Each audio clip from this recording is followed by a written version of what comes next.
Buongiorno a tutti e a nome del rettore, professor Pinton, vi do il benvenuto a questa conferenza di 2 giorni su l'Europa.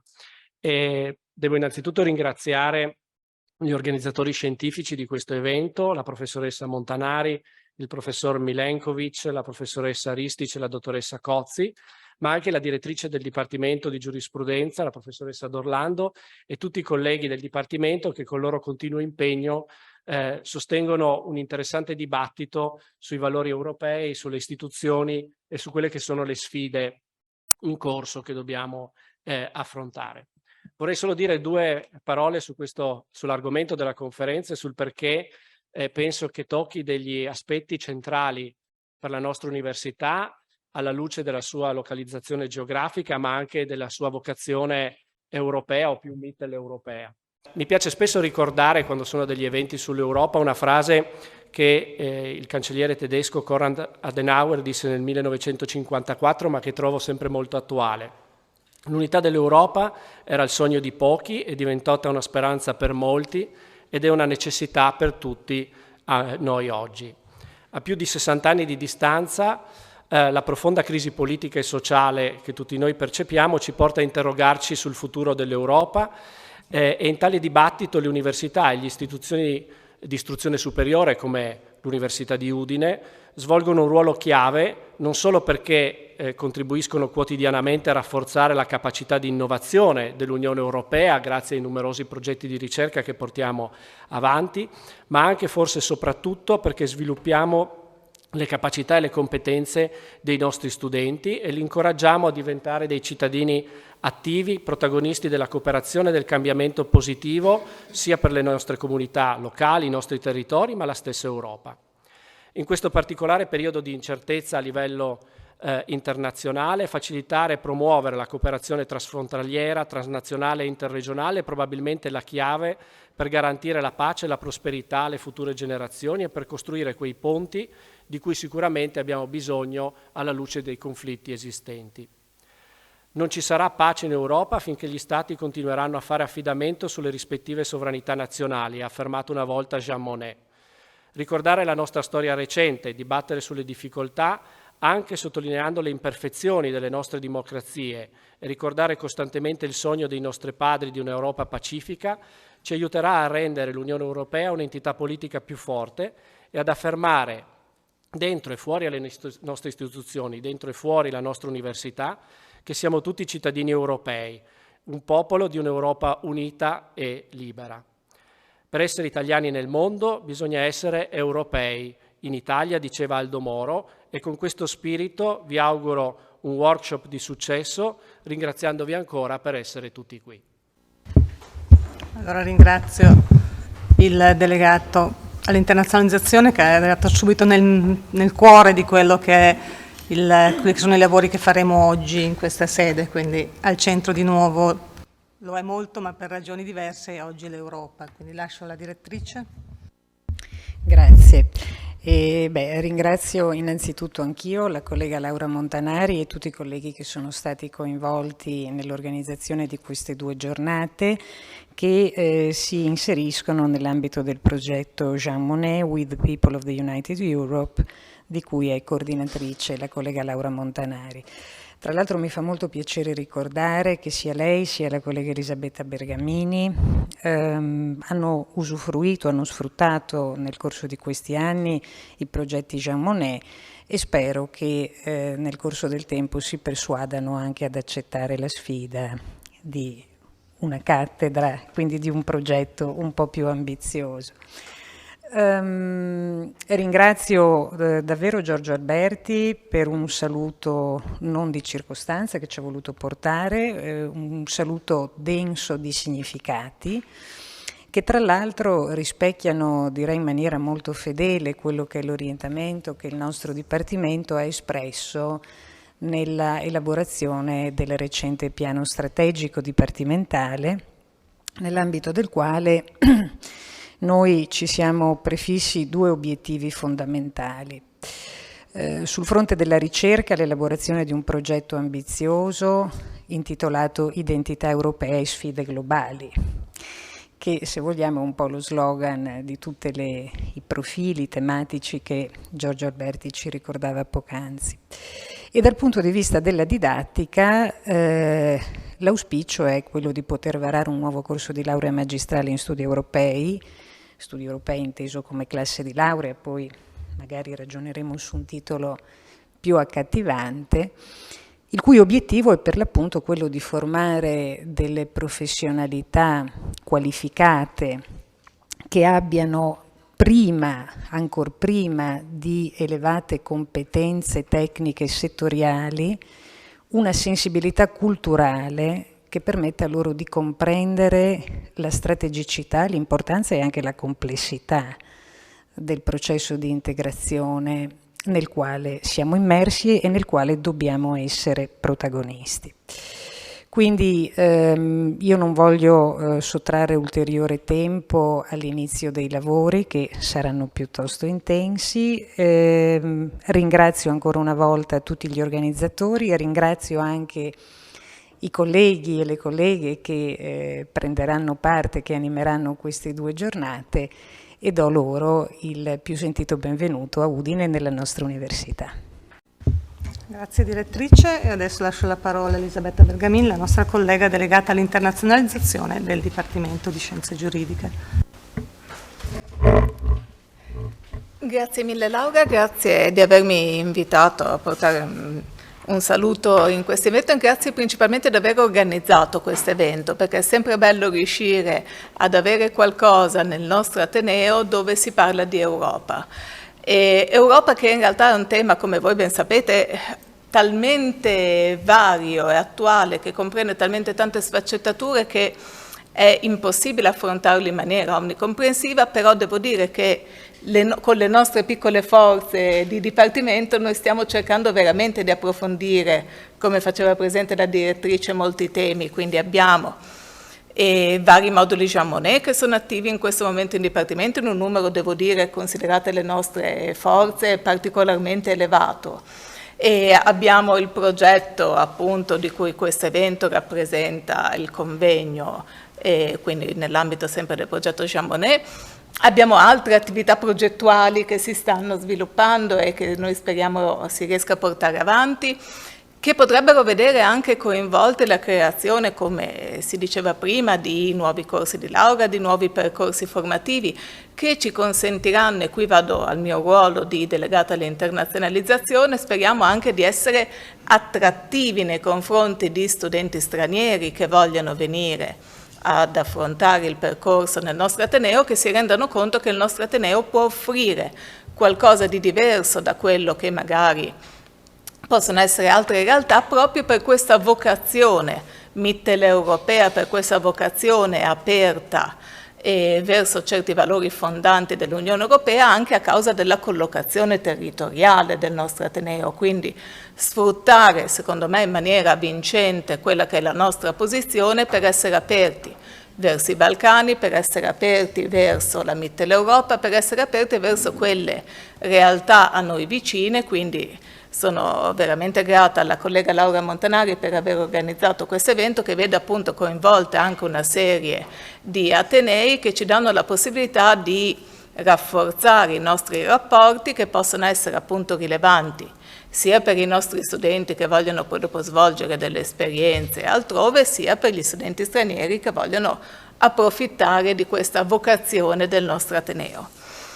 Io non voglio togliere altro tempo ai relatori del convegno e sono lieta e molto interessata a sentire quelle che saranno le tematiche affrontate. I temi sono molto delicati, riflettere in questo momento sullo stato dell'Europa e fare un bilancio di salute dell'Unione Europea non è certamente facile, e quindi mi fa piacere poter ascoltare le diverse voci che ci saranno in gioco nella giornata di oggi, e ringrazio tutti.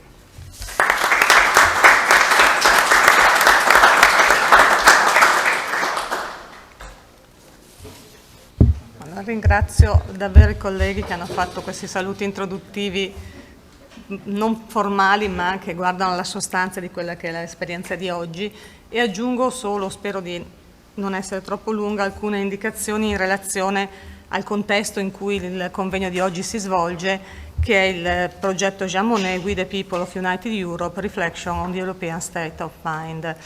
Ecco, ricordavo che proprio in quest'aula nel 2019 c'era giustamente ancora Giorgio Alberti come delegato all'internazionalizzazione. Abbiamo fatto il primo convegno di apertura del progetto. Purtroppo era l'autunno del 2019 e all'inizio dell'anno successivo è iniziata la pandemia e quindi il quadro è cambiato. Abbiamo chiesto una proroga alla Commissione, infatti finiamo i lavori adesso, quindi con qualche mese di ritardo, ma soprattutto molte delle attività che abbiamo previsto di svolgere sono state realizzate online ovviamente. Per fortuna la situazione negli ultimi mesi è cambiata e quindi i colleghi di Belgrado sono riusciti a venire sia ad aprile e sia oggi e domani, quindi questo ci ha permesso di fare quegli scambi che avevamo previsto. Purtroppo noi non siamo riusciti ad andare presso di loro. Non posso raccontare tutto quello che è stato fatto in questi anni, però voglio citare alcune delle iniziative che mi sembra interessante segnalare che nonostante la situazione difficile, nonostante quello che abbiamo vissuto, siamo riusciti comunque a svolgere, organizzare una serie di attività a mio parere interessante, quindi convegni, cicli di seminari, un incontro anche con la società civile, quindi Cittadini per l'Europa, dal dibattito accademico alle politiche culturali, quindi coinvolgendo anche associazioni, operatori locali, insomma, ecco, quindi non solo attività accademica, un laboratorio dedicato agli studenti sui temi di Law and Memory che si è svolto in questi anni. Abbiamo partecipato a una Summer School organizzata insieme al CCSDD, poi ci sarà Justin Frosini che ci spiegherà l'attività di questo centro che collabora con il nostro modulo. E in realtà il progetto, oltre a tutte queste attività volte a approfondire i temi europei, prevede anche un focus sui Balcani occidentali e questo ci ha permesso di realizzare delle sinergie con un altro modulo Jean Monnet, questo è un progetto con un modulo Jean Monnet che abbiamo proprio sull'allargamento dell'Unione Europea ai Balcani occidentali. E avevamo scelto come focus i Balcani occidentali per il progetto sull'identità europea perché proprio lo studio di questi paesi, le complesse vicende che sono succedute dopo il crollo dello Stato socialista e il difficile avvicinamento all'Unione Europea, li abbiamo considerati come un elemento, un caso di studio fondamentale per riflettere sui temi dell'identità e della memoria che sono i temi del progetto Jean Monnet. Perché nel momento in cui l'Europa si pone di fronte a questi paesi, pone dei criteri di condizionalità, di fatto riflette sulla sua identità, sui valori che sono alla base del progetto di integrazione. In realtà il quadro è nuovamente cambiato, drammaticamente cambiato, perché questi ultimi mesi di svolgimento del progetto hanno coinciso con l'inizio della guerra in Ucraina. A febbraio abbiamo fatto con i colleghi di Belgrado un seminario organizzato a Belgrado, National in Memory and Democratic Decay in the New European Member State and Candidate Countries, ed è iniziato questo seminario in coincidenza proprio con l'invasione dell'Ucraina. Il convegno di oggi segue di pochi giorni il Consiglio europeo in cui è stata data la posizione di paese candidato all'Ucraina e alla Moldavia. E però, per quello che a noi forse riguarda di più con riferimento al progetto, è stato nuovamente assunto, ripetuto un atteggiamento, non sapevo che termine usare, ho deciso di usare il termine attendista, in realtà per non usare dei termini più duri nei confronti dei Balcani occidentali, rispetto ai quali si è ripetuto il destino è l'Unione Europea, ma non è stato fatto nessun passo in più. Alcuni di questi paesi, tra cui la Bosnia e Erzegovina, sono ancora potenziali candidati a distanza di così tanti anni da un'altra guerra combattuta sul territorio europeo, cosa di cui nei discorsi più recenti molte volte ci si dimentica. E poi l'altra tematica, riflettere su principi e valori dell'Unione Europea, ci spinge, e lo vedremo nelle sessioni di questo convegno, a riflettere anche su come questi valori sono messi in discussione all'interno dell'Unione Europea, quindi dai Paesi membri dell'Unione. Quindi sono davvero tantissimi profili, mi fermo per non trasformare i saluti in una relazione, però voglio solo dire due parole sull'organizzazione di questo convegno. È stato pensato come una serie di tavole rotonde, 2 che si svolgono oggi in lingua italiana, la terza si svolge domani col coinvolgimento di colleghi di vari paesi dell'area balcanica e si svolgerà in lingua inglese, dedicati proprio al tema della identità costituzionale europea, al tema del rispetto del principio di rule of law e al tema proprio dell'allargamento ai Balcani occidentali, memoria e conflitto. Perché abbiamo pensato in questo modo? Perché vogliamo che sia l'idea proprio una sorta di incontro di lavoro. Si chiama convegno, ma nella nostra ideazione, insomma, anche discutendone con i colleghi che gentilmente hanno accettato di partecipare, e di questo colgo l'occasione per ringraziarli, perché vengono, alcuni sono locali, ma molti vengono da altre regioni, e muoversi in questo periodo e con queste temperature non è sempre facile, anche se mi dicono che Udine è un po' più fresca di Roma e Milano, quindi perlomeno, e di Bologna anche, mi sembra di capire, quindi c'è questo dato positivo. Quindi vi dicevo, un incontro di lavoro, perché le domande che avevamo messo quando abbiamo scritto il progetto erano la base del progetto, quindi che cos'è l'Europa, in cosa consiste l'identità europea, si può parlare di una memoria condivisa, ecco, sono domande fondamentali sempre, ma mai quanto in questo momento a mio parere, quindi l'occasione è proprio di aprire un dibattito, di cogliere degli spunti anche per continuare in futuro la riflessione su questi temi.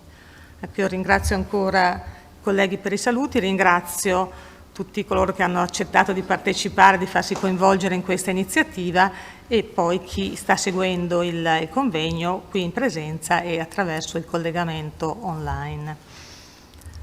E spero che poi questi giorni ci lascino con qualche nota finale di ottimismo, nonostante tutto quello che sta succedendo. Ringrazio ancora tutti, io cambio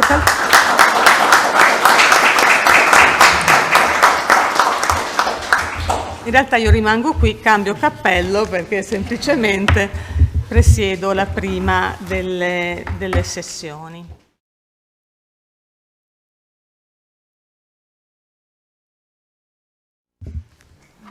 Allora, iniziamo adesso la prima delle tavole rotonde, dedicata a Identità costituzionale europea, una sfida culturale. Questi primi relatori, in qualche modo, iniziamo col gruppo udinese, tra virgolette, quindi la collega Alessia Ottavia Cozzi, poi ci sarà Matteo Dai Campi, che ha fatto il dottorato qui a Udine e che è membro del progetto Jean Monnet, e Francesco Deana, che in realtà a Udine è titolare di un modulo Jean Monnet proprio su Family Law, quindi fa parte di tutto questo gruppo che in qualche modo sta portando avanti la partecipazione al programma Jean Monnet con costanza negli anni qui in università. Alessia ci parlerà proprio del patrimonio culturale e identità europea.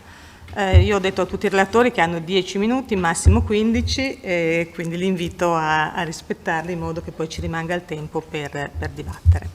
Grazie. Buongiorno a tutti. Tocca a me oggi aprire questo convegno, in realtà per un mero fatto alfabetico, perché la professoressa Montanari ha scelto giustamente di seguire un ordine alfabetico che potesse in qualche maniera incentivare anche la conversazione e il dibattito tra le persone, e quindi sono io che apro. Tenterò di fare con voi una riflessione sui legami che ci sono tra patrimonio culturale e principi del costituzionalismo europeo. Si tratta in realtà di tematiche su cui è scritto moltissima dottrina, quindi mi perdonerete se questo mio intervento è un affresco, diciamo, una serie di pennellate che vogliono, siccome sono appunto la prima, darvi delle sollecitazioni nell'auspicio che vengano poi sviluppate dai relatori che mi seguiranno. Il mio breve intervento è diviso in 3 parti. Prima parte, patrimonio culturale e tradizioni costituzionali comuni. Seconda parte, l'Europa come unità storica. terza parte, il costituzionalismo tra tradizione e atto di volontà. Questo è un po' il tema che mi sono prefissa di presentarvi. Come giurista positiva potrei cominciare raccontandovi come le politiche culturali siano state scritte per la prima volta nel Trattato di Maastricht e come queste, diciamo, norme ancora oggi presenti abbiano degli elementi che ci danno spunti su che cos'è il patrimonio culturale europeo, premesso che comunque non esiste una definizione condivisa. In queste norme vi si legge che, diciamo, vi è il riconoscimento di singole identità culturali nazionali e locali e che esiste anche però un'identità collettiva che è data proprio dalla somma, quasi un più però rispetto ad una somma, rispetto a queste identità. Ma io non parlerò di questo. Non parlerò di questo perché, riprendendo uno spunto di un bel saggio fatto da Maurilio Gobbo, che dovrebbe parlare questo pomeriggio, sulle tradizioni costituzionali, mi attengo alla linea per la quale certamente il primo compito del costituzionalista è interpretare la norma giuridica, però in qualche misura è interessante anche senza arrivare al rischio di un diritto costituzionale completamente libero ed arbitrario, guardare il contesto. Io cercherò oggi di guardare con voi il contesto che c'è intorno. E per far questo osserverò che questa definizione contenuta nel Trattato di Maastricht, patrimonio culturale europeo, è una finta definizione, perché non ci dice in realtà che cos'è. E vi dirò anche che un bel saggio, e così faccio un primo omaggio a questo progetto Jean Monnet, che è stato pubblicato in questo volumetto, faccio subito, lo mostro, Cittadini per l'Europa, a cura proprio di Matteo Dai Campi, che è qui vicino, e di Francesco Grisostolo, che hanno fatto un grosso lavoro, un saggio di Claudio Cressati, mostra come in realtà le politiche culturali, ben prima di essere scritte, siano state un tema ricorrente e costante nell'evoluzione dell'Unione Europea. Questo saggio si chiama infatti L'arte di socchiudere la porta, il lento avvio della politica culturale europea. Quindi, lasciando le norme, prendo spunto invece da una convenzione, lasciando le norme, diciamo tra virgolette, le norme come dire, del diritto dell'Unione Europea, prendo spunto invece da una convenzione che è stata sottoscritta nel 2005 a Faro, la cosiddetta Convenzione di Faro, il cui nome completo è Convenzione quadro sul valore del patrimonio culturale per la società, quindi Cultural Heritage, tentando di creare un legame con European Constitutional Heritage. Questa convenzione è stata firmata dal governo italiano nel 2013, ma è entrata in vigore nel nostro ordinamento soltanto nel 2021, perché la sua legge di ratifica ed esecuzione è del 2020. Questa convenzione è stata studiata molto dagli amministrativisti. Io tengo un corso di legislazione dei beni culturali, quindi l'ho letta per loro in qualche maniera, e racconta del legame tra le cosiddette comunità di cultura e il patrimonio culturale. Ma a me invece ha colpito, e ha colpito anche Francesco Grisostolo, perché di questo ha scritto sempre in questo volumetto di cui vi parlavo, il fatto che l'articolo 3 di questa convenzione contiene proprio una definizione di patrimonio dell'Europa, non dei singoli stati, dell'Europa. E di cosa è fatto, secondo questa convenzione, il patrimonio dell'Europa? Dice che è fatto da tutte le forme di patrimonio culturale in Europa, che nel loro insieme costituiscono fonte condivisa di ricordo, ed è fatto di ideali, principi, valori derivanti dall'esperienza ottenuta grazie al progresso e nei conflitti passati, che promuovono lo sviluppo di una società pacifica e stabile, fondata sul rispetto per i diritti dell'uomo, la democrazia, lo Stato di diritto. Quindi questa definizione ci dice che i nostri valori fondativi, la rule of law, la democrazia, lo Stato di diritto, derivano dall'essere sopravvissuti ai conflitti passati. E quindi questa convenzione mette per iscritto, e chiaramente il giurista prova sempre una fascinazione, ve l'ho detto prima, per la norma scritta, il fatto che questi principi erano principi storici e culturali. Chiaramente questa non è una novità. C'è una dottrina ricchissima sul rapporto tra la storia e le costituzioni, e quindi su questo mi permetto di dire pochissime cose. Primo punto, erano principi storici e culturali. Secondo punto, sono oggi come principi ancora, e utilizzo qui uno spunto del professor Zagrebeschi, norme cosiddette ponte, cioè i principi, norme giuridiche sono quelli che riescono a apprendersi, cogliere l'evoluzione culturale della società e rimanere flessibili, rimanere aperti, adattarsi ai cambiamenti che intervengono nel tempo. Prendendo, e passo al secondo punto della mia conversazione, quindi questo punto di partenza, principi del costituzionalismo come principi di origine storica e culturale che sono maturati per i conflitti che abbiamo vissuto, mi sono chiesta, ma che cos'è l'Europa per uno storico? Che cos'è? E mi è capitato tra le mani un volume che si chiama proprio L'Europa, storia di una civiltà. Sono le lezioni tenute da uno storico francese, Lucien Febvre, al Collège de France tra il 1944 e il 1945. Lezioni che sono state poi pubblicate in italiano nel 2009 e ripubblicate nel 2019 con una prefazione proprio di Guido Kreintz, e questo è il mio terzo omaggio a questo progetto, perché Guido Kreintz ha tenuto lezioni sulla memoria nell'ambito proprio di questo progetto Jean Monnet. Ebbene, Febvre, alla fine della Seconda Guerra Mondiale, fa queste lezioni in cui si dice: ma l'Europa che cos'è alla fine? E vi dico quello che, diciamo, vi leggo, mi permetto di leggervi alcune frasi. Lui sostiene che l'Europa è un'unità storica e questa unità storica è fatta dalla somma di cocci, frammenti, pezzi di altre storie. Ma questi cocci stanno insieme, per cui diventa unità storica, perché l'Europa non si definisce in base a stretti confini geografici, in qualche modo dall'esterno, cioè con mari, monti, fiumi, laghi, ma si definisce dall'interno, col suo stesso manifestarsi. E che cos'è questo interno? Le grandi correnti che non cessano di attraversarla. Correnti politiche, economiche, spirituali, religiose, scientifiche, e qui cita diffusamente elementi che hanno a che fare per esempio con certi stati generali e provinciali che sono stati all'origine del parlamentarismo come elemento tipico della storia costituzionale europea, il passaggio dell'arte gotica dopo quella romanica, le cattedrali che si stagliano tutte bianche, le solenni Versailles dalla Curlandia alle due Sicilie, dall'Ungheria all'Inghilterra. Questo è europeo, l'insieme di queste diversità. E lui ci dice, naturalmente, vediamo subito che unità europea non è uniformità. Nella storia dell'Europa così come l'ho definita, il capitolo delle diversità resta importante tanto quello delle somiglianze. Cosa c'entra questo con le tradizioni costituzionali? Abbastanza, perché in un convegno dell'anno scorso su Alberto Predieri, che ricorderete è stato uno dei più grossi interpreti dell'articolo 9 della Costituzione e della nozione di paesaggio, Giuliano Amato ha fatto queste conclusioni. I meccanismi di correlazione messi in luce da Predieri come forme di riconoscimento di una circolazione culturale sono gli stessi e hanno funzionato allo stesso modo di quelli che hanno spinto alla creazione delle tradizioni costituzionali comuni nella giurisprudenza della Corte di Giustizia. Non c'era niente di comune, dice Amato, in origine, di dato, di precostituito come comune, ma fu una scoperta. Come la scoperta, e qua si evoca un po' Febvre, che i campanili della Francia del Sud erano simili a quelli dell'Italia e vi era dunque un'impronta culturale simile, non ab origine ma attraverso una vicenda di avvicinamenti e di assimilazioni. E arrivo alla terza parte, mi avvio alla conclusione.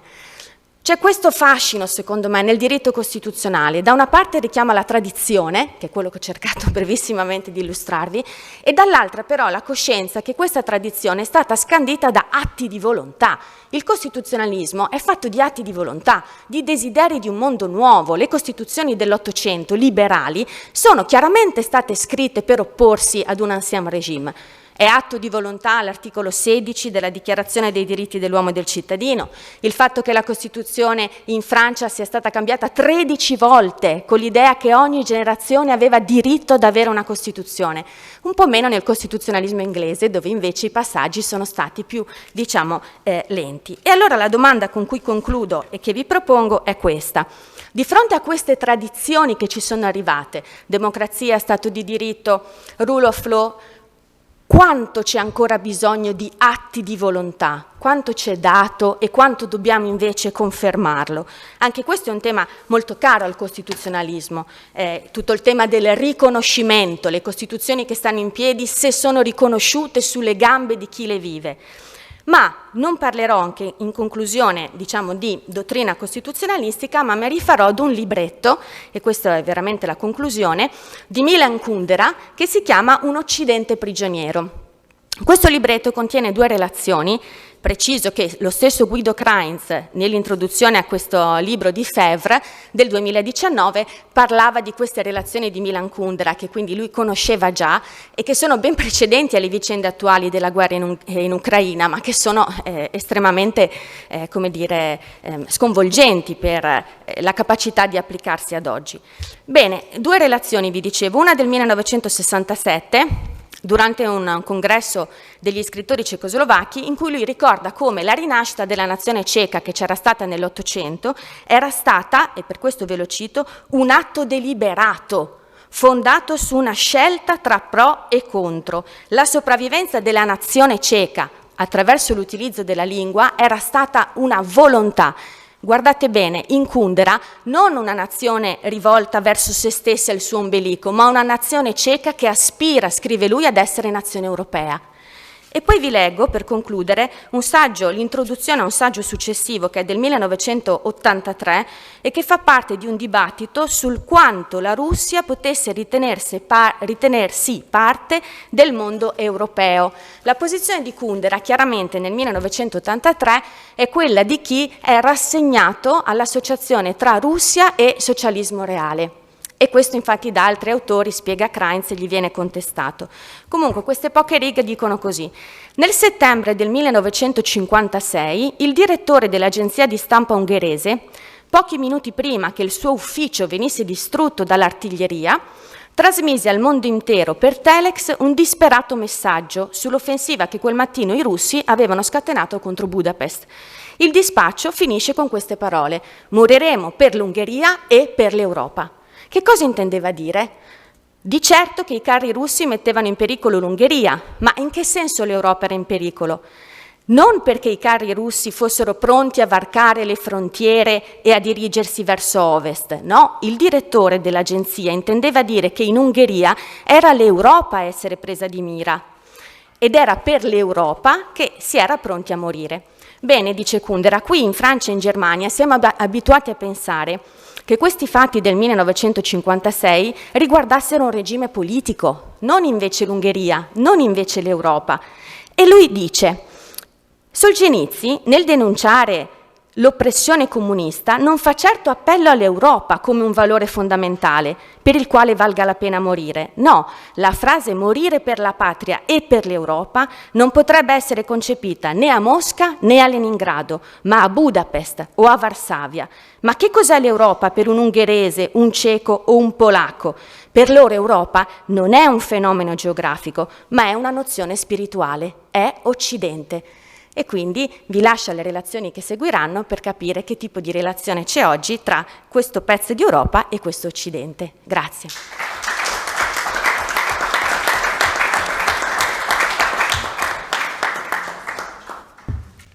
Ringrazio moltissimo Alessia per questa relazione che ha ripercorso alcune tappe anche del nostro progetto e per questa citazione finale che è drammaticamente attuale. Potremmo cambiare i nomi delle città e porci esattamente oggi la stessa domanda, anzi dobbiamo porci oggi esattamente la stessa domanda. Non riprendo ovviamente le sollecitazioni, visto che ho costretto tutti all'angoscia del tempo, quindi non devo essere io a rubarlo, però nelle varie sollecitazioni che Alessia ci ha dato è emerso anche il ruolo poi dal punto di vista dello sguardo giuridico a questi fenomeni, il ruolo della Corte di Giustizia nell'enucleare questi valori, questi principi fondativi. E in effetti, questo mi permette di collegarmi alla relazione successiva di Matteo Dai Campi, il cui titolo è proprio l'identità costituzionale dell'Unione Europea alla luce della recente giurisprudenza della Corte di Giustizia. Quindi andiamo a vedere come la Corte di Giustizia, questo ci spiegherà lui, guarda l'identità europea. Matteo ci ha lavorato molto anche nella tesi di dottorato su questi temi e quindi adesso condividerà alcune delle sue riflessioni. Ottimo, grazie.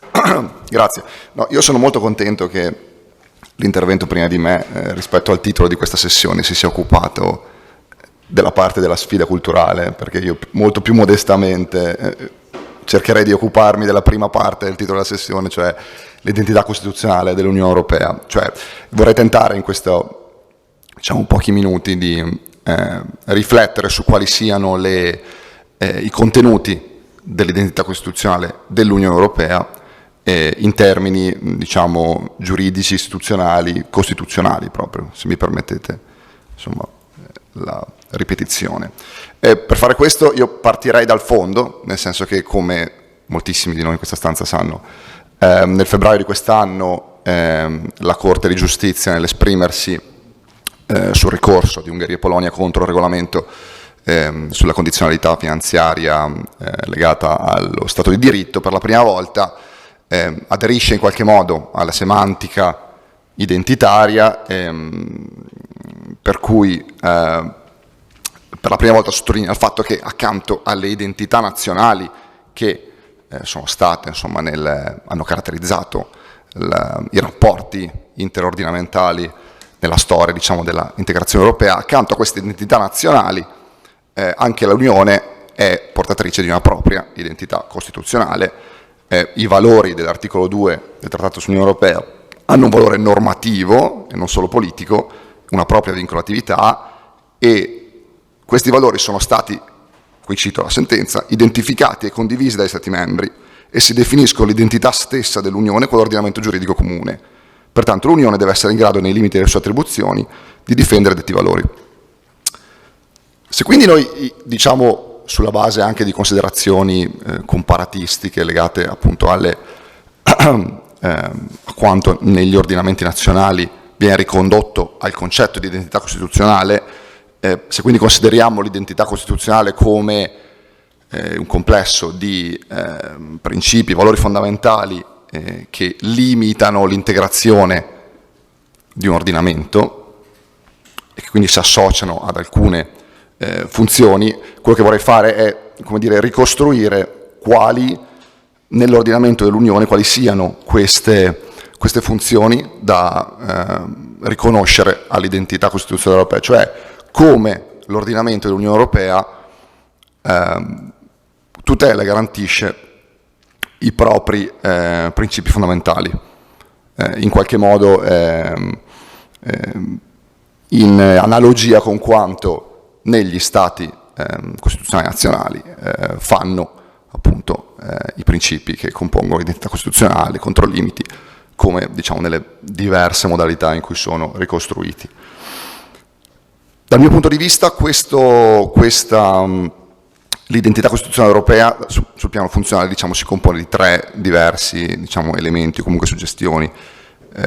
In primo luogo, come negli stati nazionali, la protezione dei principi fondamentali si lega ai limiti alla revisione costituzionale, così nell'ordinamento dell'Unione Europea ci sono delle suggestioni legate ai limiti alla revisione dei trattati, che sono suggestioni legate ai limiti procedurali delle revisioni dei trattati, cioè all'imposizione all'interno dell'ordinamento di modalità procedurali, diciamo le modalità ordinarie semplificate di modifica dei trattati, secondo l'articolo 48, e a questo si lega anche, diciamo, una pronuncia storica in cui, diciamo, in un obiter nel parere 191, quindi, diciamo, un po' risalente, la Corte di Giustizia immaginava che nemmeno una revisione dei trattati potesse, diciamo, giustificare una violazione dei principi fondamentali, a tempo li chiamava the very foundations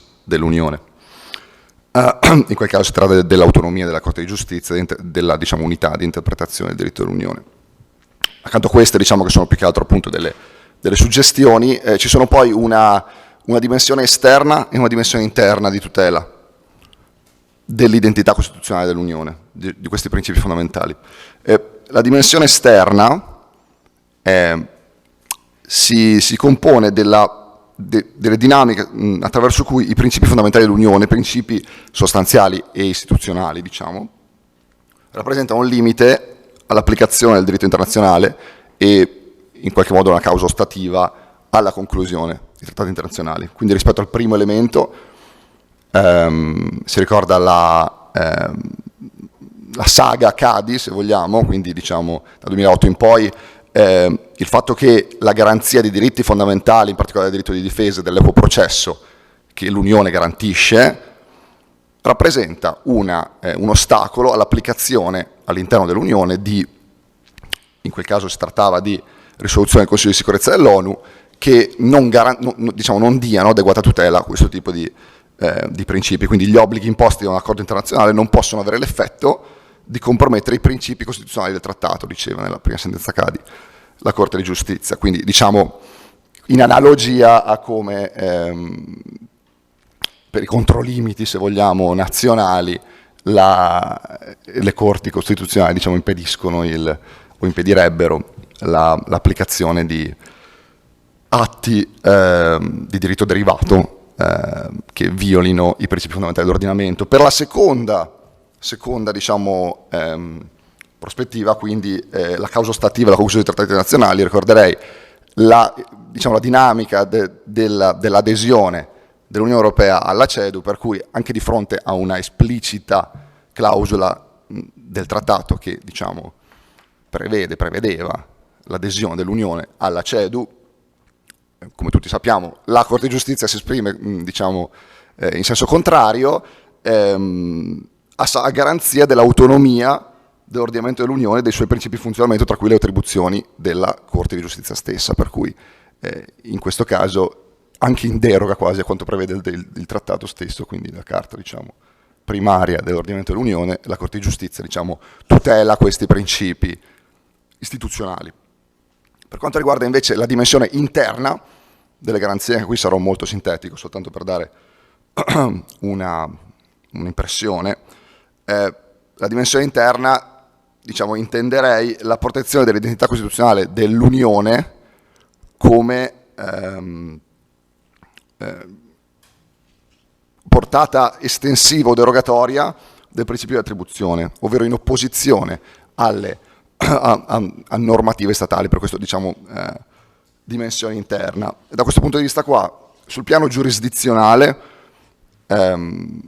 ricorderei, anche qui sono suggestioni derivanti dalla giurisprudenza Ruiz Zambrano, su questo credo che sia dottor Deana sia forse il professor Gargiulo potrebbero dirci qualcosa, visto che si tratta di cittadinanza europea come strumento per garantire il rispetto dei diritti da parte degli Stati membri anche al di fuori degli ambiti di applicazione del diritto europeo, quindi in ambiti a rilevanza meramente statale, anche se appunto poi quella giurisprudenza lì è stata anche un po' limitata nella portata dalla Corte di Giustizia stessa.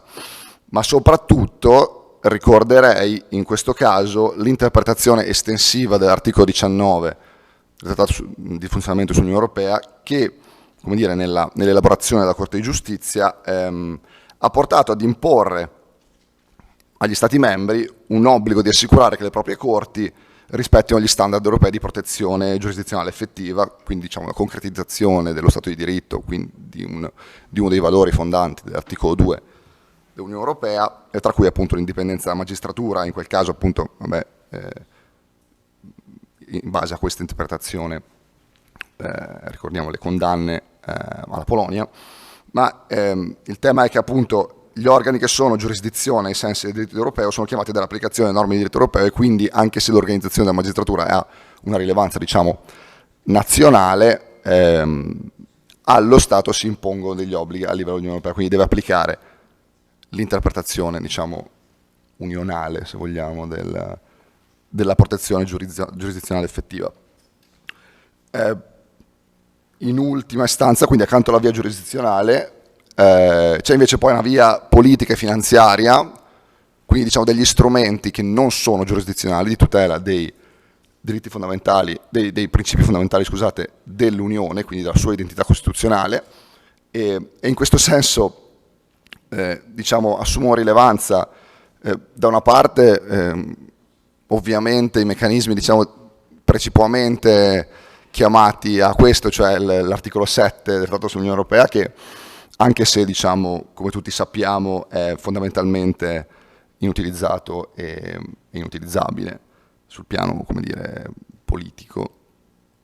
Però il tema è che questo qua, l'articolo 7 si presenta come uno strumento di livello intergovernativo, perché è incentrato sul Consiglio, quindi sugli Stati membri, Mentre invece accanto a questo mi sembra interessante, e credo che ne parleremo approfonditamente anche nel pomeriggio, che recentemente si sia imposto invece un meccanismo di livello comunitario, se volete, e non intergovernativo, che è appunto la condizionalità finanziaria per il rispetto dello Stato di diritto, pur con diciamo, i caveat che si dovrebbero fare sull'applicazione del regolamento stesso. Se questi, diciamo, sono i diversi meccanismi che, a mio parere, mi sembra che l'identità costituzionale europea abbia, diciamo, a propria tutela, io credo che la prospettiva, di fatto, che è un po' anche il tema che ritornerà oggi, io immagino, è che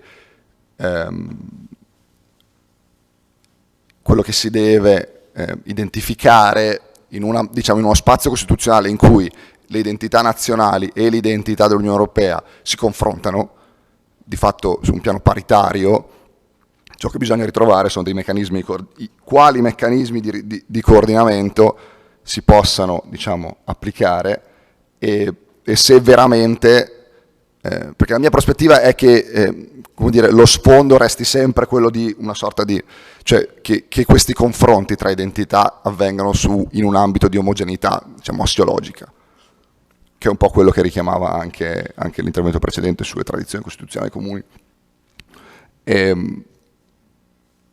Il passo successivo è valutare se questa omogeneità assiologica, primo, sussiste, secondo, in che modo il coordinamento può avvenire a partire appunto dalla prospettiva, dal funzionamento e anche dall'impostazione, diciamo, dogmatica, se vogliamo, del funzionamento della identity clause, diciamo, dell'articolo 4,2 del Trattato sull'Unione Europea, che immagino sarà anche oggetto di interventi successivi, per cui mi taccio.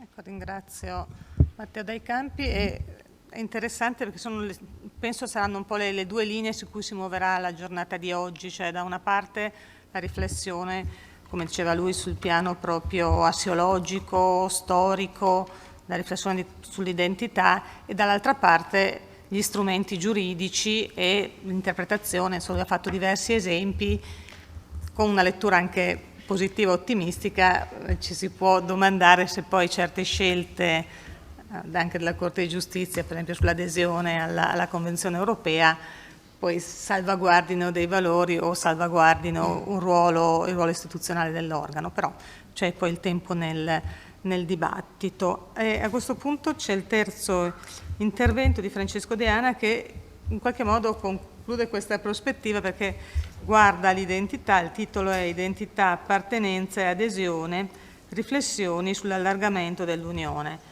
Un tema che riaffronteremo domani in maniera approfondita con i colleghi dell'area balcanica, che però ci serve oggi per riflettere in generale proprio sul tema dell'identità, per cui lascio la parola a Francesco De Ana.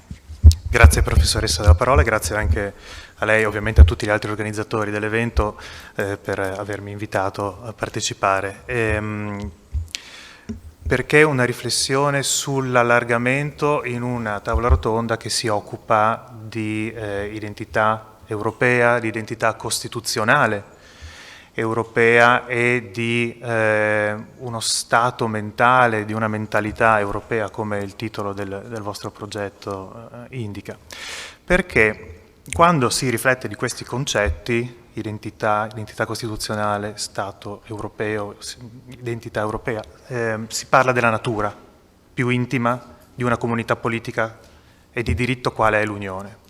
E quando si vuole capire qualcosa di più rispetto alla natura di una comunità politica, secondo me bisogna partire da una riflessione su come si aderisce a quella comunità, cioè le modalità, i termini di adesione ad una comunità politica esprimono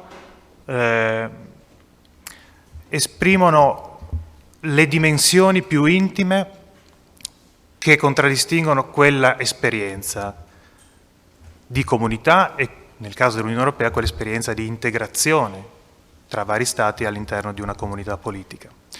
Quindi, riflettendo sull'allargamento in un'ottica di identità e di valori, ho evidenziato nel titolo della mia relazione e anche nelle mie ricerche una intersecazione, un'interrelazione tra l'allargamento da una parte e 3 concetti distinti dall'altra. Questi 3 concetti sono appunto il concetto di identità europea, il concetto di adesione ai valori europei e il concetto di appartenenza al progetto di integrazione, al progetto europeo. Quindi cercherò brevemente di spiegarvi come e perché l'allargamento si relaziona con questi 3 concetti e come queste relazioni ci fanno capire qualcosa di più sulla natura dell'Unione Europea. Partiamo da allargamento e identità. Secondo me l'allargamento è un elemento costitutivo dell'identità europea, nel senso che fin dall'origine dell'esperimento comunitario, quindi fin dal Trattato di Roma del 1957, le comunità si sono sempre dichiaratamente manifestate come propense all'allargamento. Se voi leggete l'incipit al preambolo del Trattato di Roma del 1957, trovate scritto che gli Stati che istituiscono la Comunità Economica Europea fanno una sorta di appello agli altri popoli europei affinché, se animati dallo stesso ideale, si associno agli Stati fondatori per ampliare il progetto, per espanderlo e per migliorarlo. Quindi la comunità, l'integrazione europea è qualcosa che nasce fin dall'origine come un esperimento naturalmente predisposto all'allargamento. E quindi in questo senso, secondo me, l'allargamento è un elemento istitutivo, costitutivo dell'identità europea. Nel momento in cui siamo una comunità europea, oggi un'unione, noi cerchiamo di espandere la nostra comunità per coinvolgere più popoli, più stati e in questo modo rafforzare e promuovere la nostra identità europea. Tant'è che oggi, se voi prendeste il testo dell'articolo 49 del Trattato sull'Unione Europea, che è la norma che disciplina la procedura di adesione, trovate scritto proprio questo, cioè che l'adesione serve a rafforzare l'Unione Europea, l'adesione di nuovi Stati serve a rafforzare l'Unione Europea e serve anche a promuoverne l'identità attraverso l'ampliamento e il coinvolgimento di più soggetti. Quindi da un lato l'allargamento è un elemento costitutivo dell'identità europea, dall'altro lato l'allargamento è un elemento di rafforzamento e promozione dell'identità europea. E l'articolo 49 fa riferimento ai valori fondamentali dell'Unione e quindi si dice chi fa parte di questa associazione di Stati deve garantire il rispetto dei valori e deve promuovere il rispetto dei valori fondamentali. E questo mi porta alla seconda correlazione, quella tra allargamento e adesione. E qui devo fare però una precisazione, perché nel linguaggio tecnico del diritto internazionale adesione è semplicemente un modo attraverso il quale gli Stati entrano a far parte di un trattato, aderiscono appunto a un trattato. Se tu vuoi far parte di un trattato e non ne sei parte fin dall'inizio, puoi aderire in momento successivo a quel trattato. E entrare a far parte dell'Unione Europea per gli Stati terzi significa esattamente quello, aderire a 2 trattati internazionali, il trattato sul funzionamento e il trattato sull'Unione Europea. Però se noi ci spostiamo dalla dimensione tecnica del linguaggio giuridico e ci caliamo nella dimensione invece del linguaggio comune, adesione non significa far parte di un trattato internazionale. Adesione significa accettazione di qualcosa, accoglimento di qualcosa, consenso verso qualche cosa. E allora, se noi leggiamo il concetto di allargamento alla luce di questa concezione di adesione, quindi non quella tecnica internazionalista, ma quella proprio del linguaggio comune, noi dobbiamo concludere che l'allargamento dell'Unione Europea è essenzialmente adesione ai valori fondamentali dell'Unione e quindi significa accettare l'essenzialità dei valori fondamentali dell'Unione Europea, accogliere appieno l'esistenza di questi valori fondanti e dare il consenso affinché questi valori entrino in modo insindacabile e incontrovertibile nell'ordinamento giuridico dello Stato che intende aderire all'Unione. E quindi l'allargamento si rapporta al concetto di adesione in questo senso: aderire ai valori identitari dell'Unione Europea e non aderire semplicemente all'Unione come portatrice di vantaggi, perché a volte sembra che nella prospettiva degli Stati terzi e dei loro popoli, quando decidono di presentare una domanda di adesione all'Unione Europea, quello che ingolosisce di più sia la prospettiva di un miglioramento in termini di maggiore prosperità economica, di maggiori diritti o di maggiore sicurezza anche a livello internazionale. Basti vedere le motivazioni che hanno spinto l'Ucraina, la Georgia e la Moldavia a presentare domanda di adesione in questo momento, nel momento in cui si sono minacciati dal punto di vista della loro sicurezza internazionale. Però questo sarebbe limitante. Focalizzarsi sui vantaggi di una adesione significa dare maggiore rilevanza al criterio giuridico di allargamento rispetto al criterio politico. In che senso? Nel senso che il criterio politico significa sposare e fare propri i valori che stanno dietro la normativa e le sentenze dell'Unione Europea. Il criterio giuridico invece significa adeguare formalmente il proprio ordinamento, il proprio corpo legislativo ai vincoli derivanti dall'Unione Europea. Ecco, nel momento in cui il criterio giuridico prevale sul criterio politico, c'è uno scollamento tra le due dimensioni e quindi si rischia di portare all'adesione, nel senso tecnico del termine, stati che però non hanno pienamente aderito prima ai valori sottesi a quella legislazione europea o a quelle sentenze pronunciate dalla Corte di Giustizia.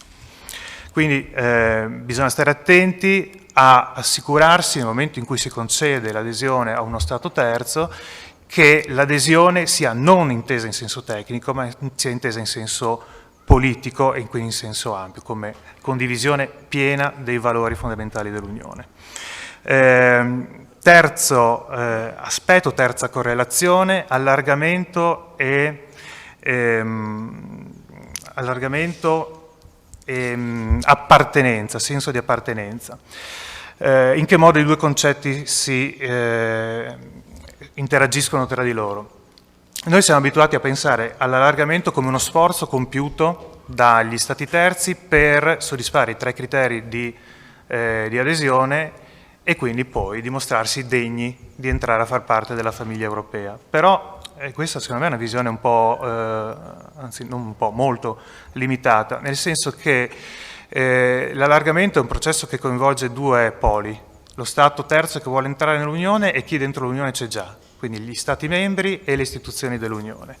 Ed è compito dell'Unione e dei suoi Stati membri quello di ingenerare, stimolare negli Stati terzi che intendono aderire un senso di appartenenza all'Unione Europea. Come farlo? Secondo me in 2 modi. Innanzitutto mostrandosi degli interlocutori credibili e in secondo luogo dando il buon esempio. Ed è qui che l'Unione Europea oggi si dimostra carente sotto entrambi questi punti di vista. Perché qui veniamo all'attualità, quindi al processo di adesione, o meglio di allargamento ai Balcani occidentali. A fronte di vertici europei in cui ripetutamente le istituzioni europee e gli Stati membri si dimostrano volenterosi nel garantire la prospettiva europea di questi paesi, dicendo che l'Europa è il loro destino naturale, noi abbiamo assistito a un ventennio di cambiamento di strategie, cambiamento di regole sull'allargamento, promesse non mantenute, apertura a stati che sono palesemente più indietro nel processo di avvicinamento agli standard europei, e questo come fa a garantire una credibilità da parte dell'interlocutore europeo? Va anzi a minare la credibilità dell'Unione Europea e quindi disincentiva gli stati terzi, in questo caso gli stati dei Balcani occidentali, a maturare un senso di appartenenza, perché non vedono dall'altra parte una reale intenzione di coinvolgere questi paesi nel progetto di integrazione europea.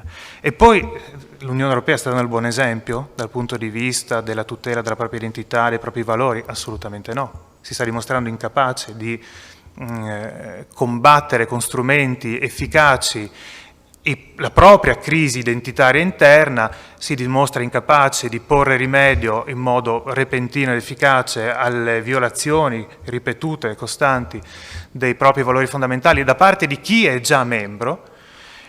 E questo che prospettiva europea dimostra concretamente agli stati candidati o potenziali candidati?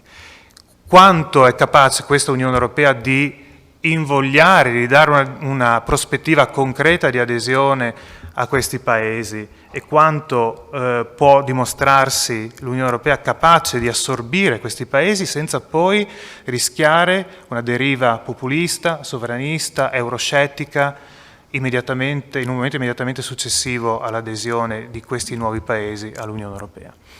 Ecco, quindi, se in conclusione l'allargamento vuole essere veramente uno strumento di promozione dell'identità europea, dell'identità costituzionale europea e dello Stato mentale europeo, bisogna riuscire a cementare nella fase antecedente l'adesione in senso tecnico proprio il senso di appartenenza e una piena adesione ai principi e ai valori fondamentali dell'integrazione europea.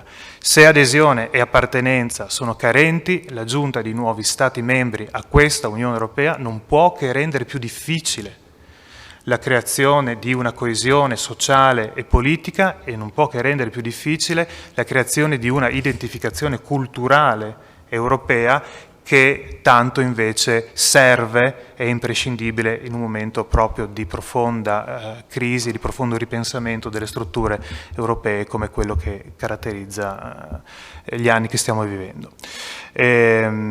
Soprattutto se consideriamo che l'Unione Europea in questo momento sta guardando come prospettiva di allargamento a paesi che sono estremamente eterogenei dal punto di vista religioso, culturale, etnico e anche linguistico rispetto sia a loro stessi, rispetto anche agli stati che già sono parte dell'Unione Europea. Ecco, io mi fermo qui con la mia riflessione, ma ovviamente disponibile a approfondire su richiesta qualunque tipo di aspetto. Vi ringrazio molto.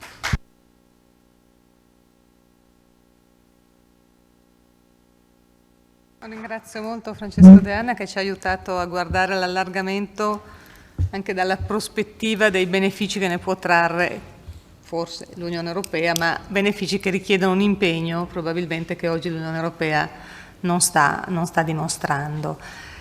Siete bravissimi, io devo avere tutte le mie mail sui 10 massimo 15, per cui prima della pausa abbiamo un quarto intervento che è quello del collega Gabriele De Anna, che però si collegherà online. Eccolo, lo vedo già, vi presento. In questo caso questo convegno ha anche le caratteristiche di essere interdisciplinare, quindi abbiamo giuristi, ma abbiamo anche filosofi, in questo caso un filosofo della politica, un antropologo, quindi chiavi di letture diverse del fenomeno, della riflessione sulla identità europea. In questo caso Gabriele De Anna ha scelto come titolo del suo intervento la cittadinanza europea e la multidimensionalità dell'identità individuale. Grazie professoressa Montanari per l'invito a prendere parte a questo convegno. Mi fa molto piacere, anche se non sono stato coinvolto nel progetto Jean Monnet direttamente, però certamente il tema è molto vicino ai miei interessi di ricerca e anche alle attività del Dipartimento e progetto di piano di sviluppo che sto ricordato all'inizio e che mi vede insomma interessato in prima persona, quindi è con molto piacere che prendo la parola e ringrazio per questo invito. I primi interventi mi hanno davvero interessato e intrigato perché c'è un'affermazione che fa un famoso filosofo della scienza, Thomas Kuhn, nel suo famoso libro La struttura delle azioni scientifiche, dove divide la scienza in momenti noiosi, quello che chiama scienza normale, in cui lo scienziato è una specie di ragioniere della disciplina, e momenti invece interessanti in cui la scienza si fa problematica, entra in crisi, discute i fondamenti stessi su cui si basa, e lo scienziato si fa filosofo. Questo lui pensava alle scienze naturali, ma quanto dice è vero un po' per tutte le scienze, anche sociali e umane, no? Tant'è che il suo libro è diventato un bestseller anche fra gli scienziati sociali e umani, il termine paradigma che lui in qualche modo ha coniato, comunque utilizzato in un termine tecnico, come termine tecnico, è diventato un patrimonio comune anche nelle scienze sociali ed umane. Ecco, ascoltando queste relazioni, proprio vedevo in opera quello di cui parlava Kuhn, perché ecco, ci sono dei momenti in cui ci si chiede proprio ci si interroga sui fondamenti di una scienza, e così anche per la scienza del diritto vale, e ci si diventa filosofi. E tante cose che dicevano i colleghi da giuristi positivi in realtà intersecano perfettamente i miei interessi e le cose di cui leggo e parlo sempre. Vorrei poter intervenire più nel dettaglio su tante cose che sono state dette, preferisco però fare una cosa forse meno collegata, ma spero più interessante, cioè illustrare in qualche modo come i dibattiti di cui mi occupo, di cui si occupa la filosofia politica correntemente, possono interagire con i temi trattati anche dai giuristi positivi che abbiamo sentito adesso. E quindi se pensiamo a una questione filosofica, pensiamo a un approccio, diciamo, concettuale, che vuole fare in qualche modo chiarezza concettuale rispetto ai termini che utilizziamo, interrogarsi sul loro utilizzo, sul loro significato, sulle loro estensioni, su come cambiano nel corso del tempo. E questo riguarda anche la questione della cittadinanza. Si può ridurre l'essere cittadini semplicemente a una questione giuridica, cioè all'essere nato in un certo luogo e quindi essere soggetto a un certo ordinamento, o diventarlo poi come cittadino acquisito, naturalizzato secondo dei principi e dei criteri stabiliti dall'ordinamento, o c'è qualche cosa di più? Ecco, forse il problema del rapporto tra cittadinanza e identità vuol dire proprio chiedersi questo. È sufficiente una Costituzione, un ordinamento giuridico in generale per formare un'unità che possa dirsi un'unità politica, o c'è qualcosa di più? Si è fatto riferimento prima a valori fondamentali dell'Unione Europea, si diceva, che hanno a che fare naturalmente con le nostre tradizioni, si è anche detto, la libertà, la democrazia. Ma allora se prendessimo solo questo criterio dei valori, dovremmo chiederci che differenza c'è fra un occidente europeo e un americano, dov'è la particolarità dell'Europa rispetto all'America, e se questi valori poi fossero davvero come noi crediamo, come chi li ha elaborati crede, universali, non dovremmo allora aspirare a un mondo che abbracci questi valori. L'Europa non dovrebbe coincidere col mondo, almeno idealmente. Questi sono un po' i temi, no? E i problemi che emergono di tipo filosofico e che i filosofi stanno trattando in questi anni. La parola identità però è una parola difficile, in molti ambiti del dibattito attuale è vista con molto scetticismo. Diciamo il paradigma liberale nella riflessione filosofico-politica degli ultimi decenni verte sull'idea che la cittadinanza sia qualcosa che riguarda l'individuo. Viviamo in una società di individui, si pensa, non di gruppi o di comunità. L'identità invece dice un'appartenenza ad un gruppo, e questo gruppo ha in qualche modo titolo di essere riconosciuto dall'ordinamento, ha qualche significato che va oltre il mero aspetto sociologico di aggregare. È un problema. Per molti l'origine dei conflitti a cui abbiamo assistito negli ultimi secoli, ma a cui assistiamo anche oggigiorno, nascono proprio dall'affermazione dell'identità. Quindi si preferisce in certi ambiti del dibattito attuale parlare di più che sull'identità, e l'affermazione dell'identità politica è vista con sospetto. Però questo questo diciamo, trend generale del dibattito all'interno del framework liberale, egalitarista, successivo Rawls, possiamo dire, vede anche delle voci discordi. C'è anche chi si è richiamato alla stessa idea di identità, ma l'identità in questi dibattiti è spesso fatta coincidere con l'identità nazionale. Vediamo per esempio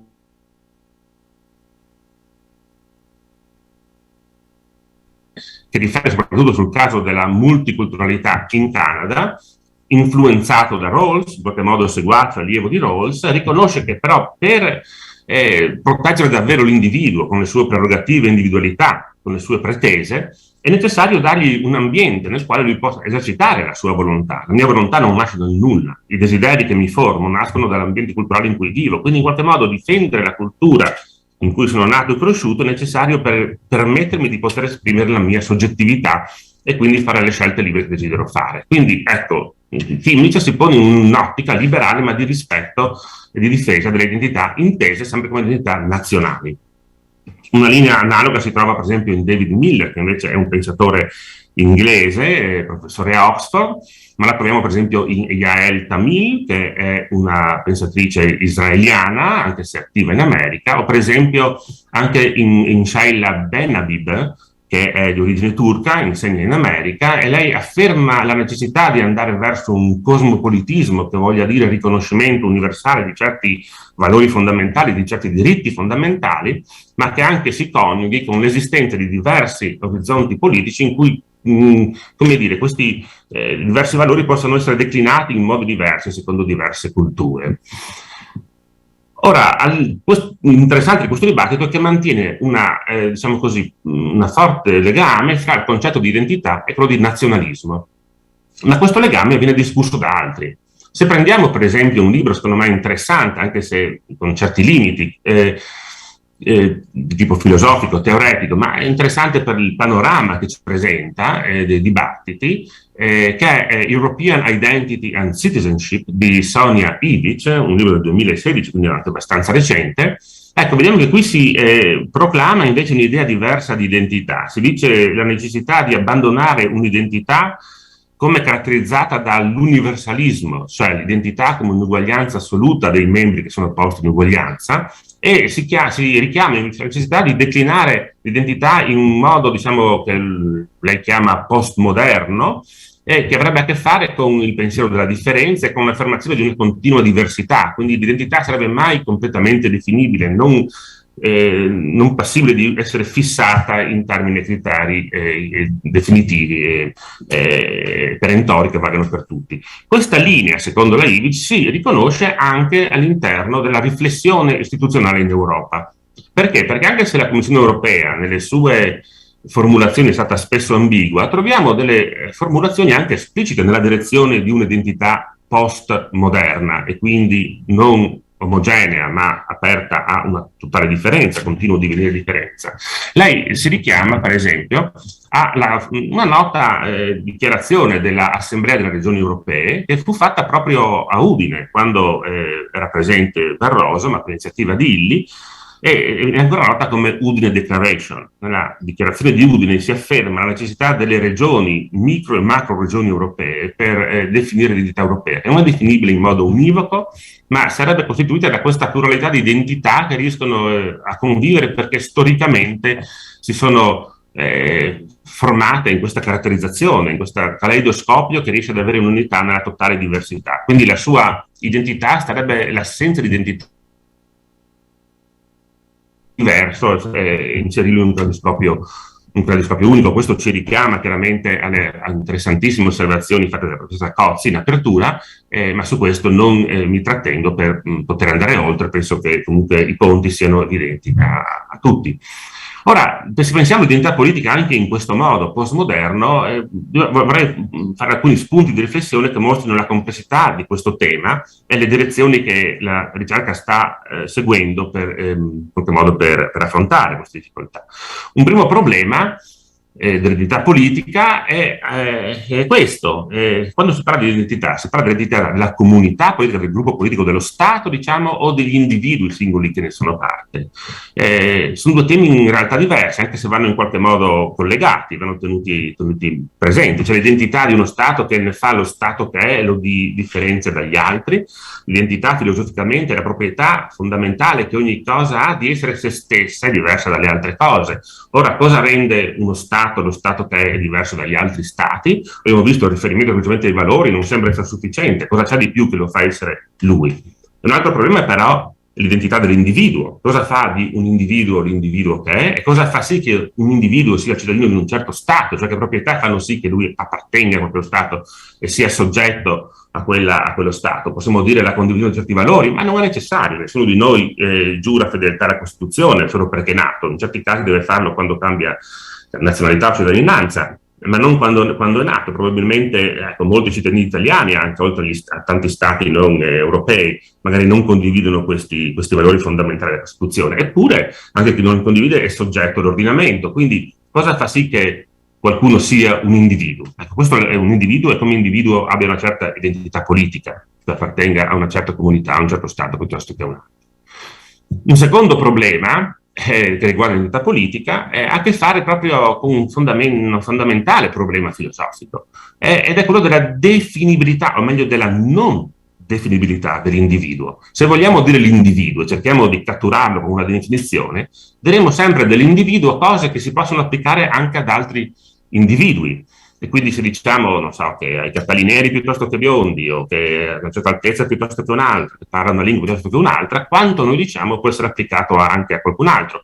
Cos'è che fa di lui piuttosto che un'altra cosa? Ecco, qui ci scontriamo con la insufficienza delle definizioni nel catturare l'identità individuale. Grande tema filosofico, come tutti sappiamo, molto antico, molto dibattuto, con molte elaborazioni contemporanee sofisticate, ma possiamo osservare semplicemente che spesso il nazionalismo non vede neanche il problema, almeno le discussioni sull'identità politica basate sull'identità fra identità e nazionalismo, di cui parlavo sopra, spesso pensano di poter definire cosa è l'identità politica di un gruppo o di un individuo. Se vogliamo andare più a fondo, però ci rendiamo conto che l'individuo non è definibile perché è quello che è come individuo, come singolo, è quello che lui è, o che lei è, o che esso è, se parliamo uno Stato, una nazione, è il frutto di una storia lungo la quale l'individuo può cambiare molte delle sue proprietà pur restando se stesso, anche se potremmo dire non tutte restando se stesso. Se uno Stato perdesse certe caratteristiche fondamentali per essere un'unità politica non sarebbe più uno Stato, però certo può cambiare tanti aspetti della Costituzione, per esempio, pur restando se stesso. Quindi è qualcosa che sta al di sotto di cambiamenti, di uno spettro di cambiamenti possibili che non inficiano l'identità, e rimanere comunque se stesso. In questo senso si potrebbe pensare agli individui come a processi. Utilizzando questo termine faccio riferimento a un termine tecnico, un dibattito tecnico, diciamo, nella filosofia contemporanea. Pensandoci come processi vuol dire pensare che non siamo degli esseri statici, ma che il processo costituisce come individui umani individuali, è l'essere proiettati in una direzione storica che ha due radici diverse, una biologica e una culturale. Biologicamente sono quello che sono perché ho un certo patrimonio genetico, mi sono sviluppato fin dalla fase di zigote in certi modi, con un certo ambiente, che hanno fatto sì che quel particolare genotipo si esprimesse in un particolare fenotipo, ma quasi da subito sono stato coinvolto anche in processi culturali che hanno, come dire, scolpito il mio sistema nervoso, sia centrale che periferico, in modi particolari. Quindi il fenotipo da quasi subito poi si sviluppa come si sviluppa anche per effetto di un ambiente che potremmo chiamare culturale. Per il fatto di vivere in una certa società, fin da subito, dall'età più tenera, sento certi suoni, imparo a distinguerli, imparo a interagire con altre persone che li emettono in un ambiente circostante in cui siamo immersi, e apprendo così il linguaggio, che scolpisce il mio cervello. La lingua appresa fino ai 6 anni si colloca nell'area di Broca, come sappiamo, dopo i 6 anni no. E per quanto bene io la impari o la studi, non sarà mai per me una lingua madre. Se la imparo dopo i 12, finirà in zone del cervelletto per cui non sarò mai in grado di fare certi giochi con quella lingua. Sarà sempre chiaro che ho un forte accento, e questo in qualche modo poi cambia anche la mia relazionalità all'interno del gruppo sociale in cui sono. Appena parlo tutti mi chiedono di dove sei, dando per scontato che non sono di lì. Ecco, tutto questo ha a che fare con il modo in cui il nostro cervello, il nostro fenotipo si sviluppa, cresce, diventa quello che è, cioè l'individuo particolare che sono, per effetto dell'appartenenza non soltanto a questa onda dell'evoluzione biologica che produce il genotipo, la proprietà del fenotipo, ma anche che scolpisce me in quanto essere culturale. Questo dà la mia identità. Avere un'identità vuol dire imparare una lingua, o 2 o 3 se qualcuno è fortunato, come madrelingua, impararne altre poi non come madrelingua, però avremo relazioni diverse con i diversi gruppi dei quali parliamo le lingue. E oltre alle lingue ci sono tante altre abitudini che sono pratiche sociali strutturate come le lingue, il modo in cui ci relazioniamo, i simboli che riconosciamo come dotati di un certo significato per la vita sociale, il simbolo Costituzione per esempio, il simbolo autorità, eccetera, eccetera, che sono determinanti per renderci gli individui che siamo. Ora, quello che è interessante è che ciascuno di noi è in questo flusso biologico, ma è soggetto a vari flussi culturali e per effetto appartiene a vari gruppi, e da vari gruppi acquisisce varie pratiche che possono essere più o meno fortemente strutturate nella sua identità anche biologica, e avere quindi una maggiore o minore penetrazione nella sua strutturazione biologica. Questo rende la nostra identità multidimensionale. Ogni dimensione è l'appartenenza a un gruppo diverso, è l'essere coinvolto in pratiche tipiche di quel gruppo che possono essere in conflitto fra di loro, fra i diversi gruppi, e questo genera anche in noi spesso molti disagi, ma quello che colpisce è che l'identità di ciascuno di noi non è monolitica come pensa il nazionalismo, una lingua, una cultura, un modo di mangiare, una religione. È molto più variegata e si esprime in direzioni molto diverse. Siamo frutto di processi complessi che si intersecano in noi e che ci danno la nostra individualità. Ora, il problema è questo: che cos'è l'identità politica allora? Ma la questione politica ha a che fare con questo: scegliere fini condivisibili, magari non condivisibili, ma in principio condivisibili, da parte di individui anche diversi e con particolarità così specifiche di ciascuno. L'identità politica riguarda quindi una delle dimensioni, non tutte quelle dell'individuo, e riguarda in particolare quelle caratteristiche dell'individuo che hanno a che fare con quelle pratiche condivise che permettono di scegliere assieme, quindi di vivere assieme all'interno di una comunità politica, che hanno a che fare quindi con scelte condivisibili. Ecco, questo che ho detto, e adesso devo fermarmi perché il tempo si è concluso, ci mostra secondo me una direzione importante lungo la quale è necessario pensare l'identità europea, non come identità nazionale, non soltanto come identità di valori, ma come identità di una struttura storica che ha un patrimonio storico comune, che guarda ad un futuro, cerca di costruirlo in comune, trovando nelle pratiche condivisibili che abbiamo sulla base della storia che abbiamo avuto, ciascuno di noi diversa, ma anche parzialmente comune, un modo di risolvere problemi assieme per andare avanti. Ecco, trovo nelle cose che ha detto la professoressa Cozzi all'inizio molte assonanze con quanto sto dicendo, non posso commentare di più, lascio queste mie considerazioni così sulla tavola rotonda, sperando che poi potremo riprenderle e parlarne ancora assieme. Grazie. Ringrazio molto Gabriele De Anna che ha accettato di collegarsi, anche se per ragioni di lavoro si trova all'estero, e anche ovviamente per il suo intervento e per gli spunti che ci ha dato, una prospettiva diversa di ragionare sulla cittadinanza europea e capire quanto questo fattore culturale, ambientale contribuisca o riesca a contribuire a quella alla definizione della nostra identità individuale. Mi verrebbe da dire forse poco, però poi magari ne dibattiamo insieme.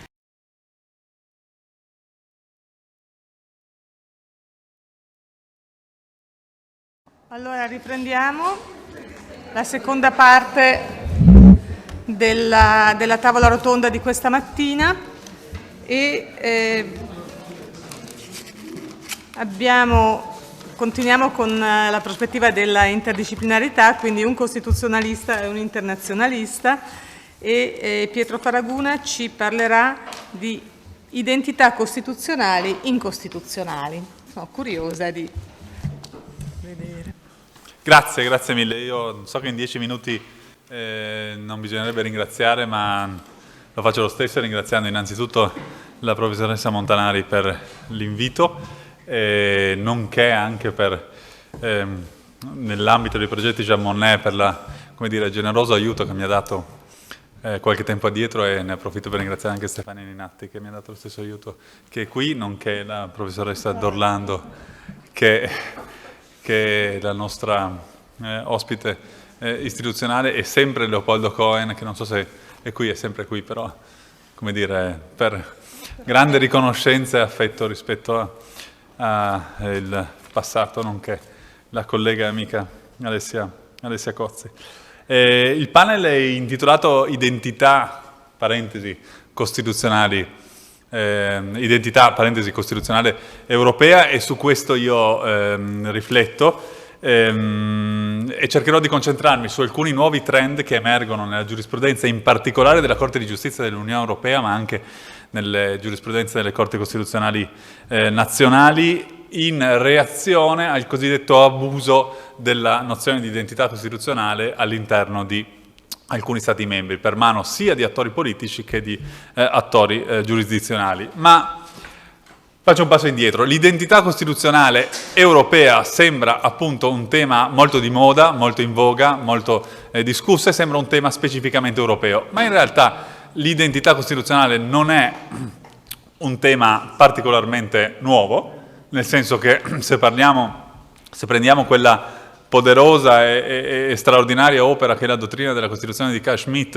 l'11° capitolo della dottrina della Costituzione è dedicato integralmente a studiare proprio le differenze tra revisione costituzionale e rottura della Costituzione, insomma a interrogarsi su qual è la differenza tra modificare la Costituzione e invece, diciamo, trasformarla senza sostituirla. Insomma, è dedicato a studiare quello che oggi chiameremmo identità costituzionale. Non è neanche l'identità costituzionale, non solo non è un tema nuovo in questo senso, ma non è neanche un tema specificamente europeo nel dibattito internazionale. Anzi, se dobbiamo prendere forse quelle che sono le due opere della letteratura contemporanea più significative, affermate, citate, diciamo così, nella letteratura sulla constitutional identity, sono due opere di autori entrambi statunitensi, Michel Rosenfeld e Gary Jacobson, peraltro che il destino ha voluto fossero pubblicate entrambe nello stesso anno,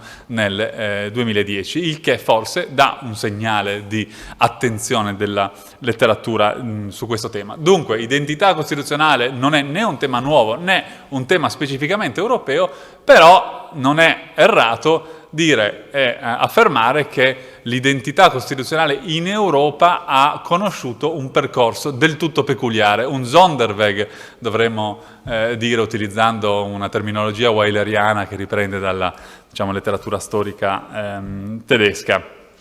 E perché l'identità costituzionale in Europa è un tema, oltre che fortemente in voga, anche un tema che ha un suo percorso specifico, e qui innanzitutto possiamo appoggiarci a un dato di diritto positivo, e quindi nella, come dire, distinzione che prima è stata tracciata di questo incontro di studio tra chi sta dalla parte dell'assiologia e chi dalla parte dall'altra parte. Io sono contento di stare dall'altra parte.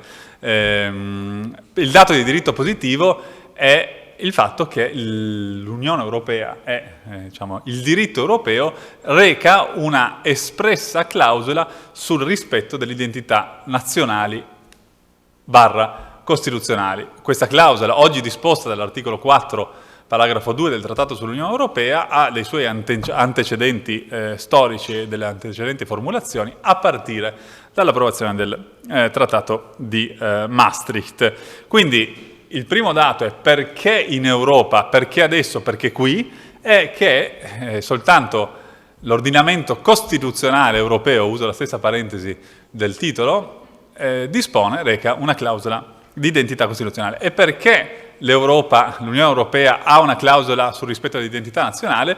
Ce l'ha perché ne ha bisogno, evidentemente. E perché ne ha bisogno? Ne ha bisogno perché è uno spazio con un anelito integrativo eccezionalmente profondo di realtà politiche, sociali, culturali, giuridiche e anche specificamente costituzionali, anche spiccatamente eterogenee. E in questo probabilmente l'allargamento di cui, diciamo, si discuterà in questo progetto avete latamente discusso, cioè ampiamente discusso, ha avuto certamente un contributo ad accentuare la eterogeneità. Dunque, perché in Europa? Perché c'è una clausola specifica, perché ce n'è bisogno.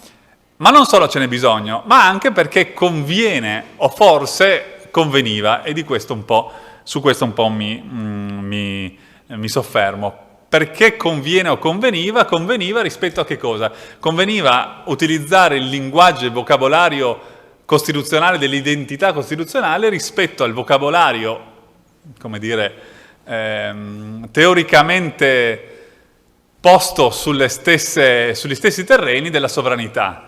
La sovranità, soprattutto quando questo dibattito è esploso, quindi a partire dagli anni 90 e all'inizio degli anni 2000, era un concetto fuori moda. L'identità costituzionale, e anche qui ripeto una, come dire, terminologia weileriana della fine degli anni 90, l'identità costituzionale invece si diceva è di moda in questo momento, ma si sa, le mode passano e poi le mode ritornano, ripassano e ritornano, e quindi sappiamo oggi che se allora la sovranità era una terminologia fuori moda, oggi possiamo dire che nel discorso politico ma anche giuridico tutto è la sovranità al di fuori che un discorso fuori moda, anzi il discorso sulla sovranità, nello specifico nel discorso politico sul sovranismo, è un discorso fortemente di moda, e invece a un certo punto il discorso sull'identità costituzionale sembrava essere andato fuori moda. Cerco di essere un po' più preciso, sembrava essere andato fuori moda il discorso sull'identità costituzionale nella misura in cui l'identità costituzionale è percepita come strumento di tutela di quei principi fondamentali che connotano il costituzionalismo post-bellico, liberale, democratico, sociale, statale anche, ed era questa l'idea delle teorizzazioni dell'identità costituzionale nazionale degli Stati membri che nasce nella giurisprudenza italiana Frontini degli anni 70 e nella giurisprudenza tedesca a partire dalle pronunce Solang e Maastricht e poi successivamente con le teorizzazioni più recenti. In quella misura l'identità costituzionale sembrava, a partire dalla fine degli anni 90 e dall'inizio degli anni 2000, invece diventare meno di moda rispetto a quanto invece recuperava centralità il discorso sulla sovranità, ma invece sembrava assumere una dimensione sempre più centrale il discorso sull'abuso dell'identità costituzionale, in particolare da parte di alcuni attori giurisdizionali e politici, in particolare nell'Europa centro-orientale. Non mi ci soffermo perché ci si soffermeranno altri nel corso di questo incontro, ma diciamo, gli esempi paradigmatici di questa pratica abusiva delle nozioni di identità costituzionale sono quelle messe in opera dalla Polonia sia attraverso l'utilizzo di argomenti nel discorso politico per coprire le politiche di riforma, tra virgolette, della magistratura attraverso l'affermazione di una propria identità costituzionale nella gestione dei modelli di autogoverno della magistratura, sia attraverso alcune pronunce in particolare della Corte Costituzionale ungherese che proprio alla giurisprudenza della Corte Costituzionale tedesca sull'identità costituzionale fanno riferimento, nella misura in cui cercano di porre un limite alle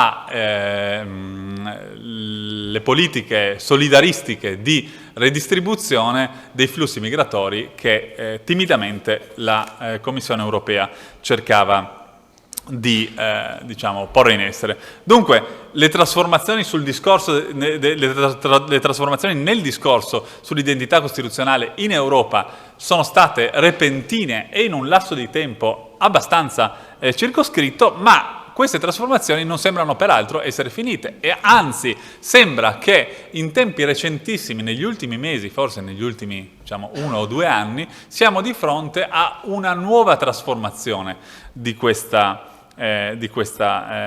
storia, nel senso che a fronte di questi sviluppi che la letteratura ha sinteticamente definito abusivi dell'utilizzo della nozione di identità costituzionale, sembra potersi identificare un nuovo trend attraverso la lettura di alcuni tasselli della giurisprudenza della Corte di Giustizia dell'Unione Europea, e questo trend sembra essere significativo soprattutto se posto in contesto rispetto a quello che era stato l'approccio della Corte di Giustizia all'utilizzo dell'identità costituzionale come strumento di risoluzione di casi, che era stato un approccio per lungo tempo, pur dopo l'approvazione del Trattato di Lisbona, che dal 2009, quindi ormai 13 anni, aveva introdotto, sottoposto la clausola di identità costituzionale alla giurisdizione della Corte di Giustizia, quindi trasformandola da una clausola meramente politica a una clausola certamente giuridica. Eppure la Corte di Giustizia a lungo aveva avuto un approccio fortemente prudente, fortemente deferente, si era tenuta lontanissima da entrare nel terreno complicato dell'interpretazione di che cosa è e che cosa non è identità costituzionale degli Stati membri. In tutto questo, vicenda paradigmatica e vicenda anche molto nota probabilmente a questa comunità è la cosiddetta saga Taricco, da non confondere con suggestioni letterarie che sono venute con Baricco, sono due cose diverse. La saga Taricco, che aveva avuto in cui c'era stata appunto un esempio paradigmatico di questa riluttanza della Corte di Giustizia, perché è un caso in cui una Corte Costituzionale di uno Stato membro, in particolare la Corte Costituzionale italiana, ha interrogato la Corte di Giustizia con lo strumento del rinvio pregiudiziale proprio su ponendo domande che includevano la possibile lesione dell'identità costituzionale nazionale. E la Corte di Giustizia si è ben guardata da rispondere a questa domanda, ma ha disinnescato un conflitto potenzialmente dirompente utilizzando un altro terreno, cioè il terreno delle tradizioni costituzionali comuni. In sostanza ha, come dire, risolto in un modo accomodante il conflitto, ma si è ben guardata, nonostante fosse stata rivolta una specifica domanda, da rispondere sul terreno della lesione dell'identità costituzionale. Cioè dal dire sì, è vero che la giurisprudenza della Corte di Giustizia, come interpretava il trattato, ledeva un aspetto che la Corte Costituzionale di quello stesso Stato aveva qualificato essere proprio dell'identità costituzionale. A fronte di quell'utilizzo abusivo delle categorie dell'identità costituzionale, di cui gli esempi, di cui, se non capisco male dai titoli delle relazioni, sentiremo parlare nel pomeriggio o domani, diciamo, i casi ungheresi e polacchi sono esempi paradigmatici, la Corte di Giustizia sembra abbandonare in tempi molto recenti questa prudenza e questa riluttanza. Ci sono innanzitutto le sentenze gemelle sui ricorsi ungherese e polacco sul regolamento sul meccanismo di condizionalità di cui ha già parlato Matteo e quindi non credo debbo risoffermarmi, in cui per la prima volta nella storia della giurisprudenza della Corte di Giustizia la Corte di Giustizia utilizza e si riferisce alla nozione di identità costituzionale, sempre parentesi perché non lo dice, dell'Unione Europea, e ci si riferisce in termini operativamente chiarissimi, cioè si dice sì, l'Unione rispetta l'identità costituzionale degli Stati membri, ma l'Unione deve anche rispettare i principi fondamentali e fondativi che sono previsti nell'articolo 2 del Trattato sull'Unione Europea, tra i quali la Rule of Law. Il meccanismo sul Rule of Law tutela principi fondamentali e non è certamente possibile invocare la tutela delle identità costituzionali degli Stati membri per difendere politiche in contrasto con la Rule of Law, che è parte dell'identità costituzionale. Da qui, ok, il rispetto dell'identità costituzionale degli Stati membri, no al rispetto delle identità costituzionali incostituzionali degli Stati membri, cioè identità costituzionali che si pongano in contrasto con l'identità costituzionale dell'Unione Europea. Non c'è niente di rivoluzionario, non c'è niente di straordinariamente come dire, stupefacente dal profilo teorico, ma il fatto che lo si dica in termini così chiari, in realtà, diciamo, una grossa novità la indica, anche perché questa grossa novità si pone in, diciamo, antitesi rispetto a quell'approccio iperprudente che aveva avuto la stessa Corte di Giustizia precedentemente. Un ulteriore tassello di questa nuova, diciamo, teoria, dottrina dell'identità costituzionale europea della Corte di Giustizia sembra emergere anche da altri frammenti di giurisprudenza. Uno in particolare deriva dalla sentenza RS, un caso che origina da un rinvio pregiudiziale della Corte Costituzionale rumena in materia di indipendenza del potere giudiziario. Ha stabilito che nell'articolo 2, nell'articolo 19, paragrafo 1, né nessuna altra disposizione del diritto dell'Unione impongono agli Stati membri un modello costituzionale previsto che disciplini le relazioni, l'interazione tra i diversi poteri statali, insomma la forma di governo, in particolare per quanto riguarda la definizione e la delimitazione delle competenze di questi ultimi, e richiama espressamente la identity clause di cui all'articolo 4 del trattato. Tuttavia la stessa Corte di Giustizia in questa stessa pronuncia ha anche chiarito che nella scelta di questo rispettivo modello costituzionale che libera ovviamente di adottare, gli Stati membri sono tenuti sempre e comunque a osservare in particolare il requisito dell'indipendenza degli Stati membri. Insomma, ancora una volta, in altre parole, l'Unione sì rispetta le identità costituzionali degli Stati membri, ma non può rispettare le identità costituzionali incostituzionali. Questa pronuncia peraltro è corredata da ulteriori dettagli operativi che la rendono forse ancora più interessante. Dice la Corte di Giustizia: qualora una Corte Costituzionale di uno Stato membro o anche un giudice comune ritenesse di non poter dare corso a una pronuncia della Corte di Giustizia perché ritenuta in contrasto con l'identità costituzionale di quello Stato membro, non potrebbe utilizzare l'articolo 4 autonomamente per derogare alle obbligazioni imposte dal Trattato, ma a quel punto dovrebbe risollevare una questione pregiudiziale, un rinvio un rinvio pregiudiziale per interrogare espressamente la Corte di Giustizia in merito alla lesione dell'identità costituzionale. In sostanza, la Corte di Giustizia richiama esattamente quanto è successo nella saga Taricco, ma curiosamente non la cita espressamente, mai una sola volta nella sua pronuncia. Il terzo e ultimo tassello, e qui mi avvio a concludere, è un tassello forse meno impegnativo perché contenuto soltanto in delle conclusioni dell'avvocato generale Emilio nella causa C-391-2020, interessante dalla prospettiva del giuspublicista italiano per varie ragioni, perché riguardava un obbligo imposto per le istituzioni di istruzione superiore lettoni di utilizzare la lingua lettone, quindi un assetto normativo in qualche modo simile, non identico, ma in qualche modo simile a quanto risultante dalla sentenza 42 del 2017 della Corte Costituzionale italiana per quanto riguarda le università in Italia. In queste conclusioni l'Avvocato Generale, conclusioni articolate, ampie, qui vado per punti e un po' banalizzo, ma si sofferma anche sulle giustificazioni che erano state adotte dallo Stato membro interessato, che in parte erano fondate sul rispetto dell'identità costituzionale, che anche in giurisprudenza precedente spesso è stata legata alla clausola di cui è l'articolo 4, paragrafo 2 del Trattato sull'Unione. Bene, l'Avvocato Generale riprende i tasselli delineati sopra in un modo molto lucido e afferma in sostanza che gli elementi centrali dell'identità costituzionale invocati da uno Stato membro devono necessariamente essere compatibili con il quadro costituzionale dell'Unione e più in particolare con i suoi valori fondanti, quelli di cui è l'articolo 2, di cui abbiamo detto. Insomma, ancora una volta e con chiarezza cristallina, l'Unione rispetta sì le identità costituzionali degli Stati membri, ma non può rispettare le identità costituzionali incostituzionali. Grazie per l'attenzione.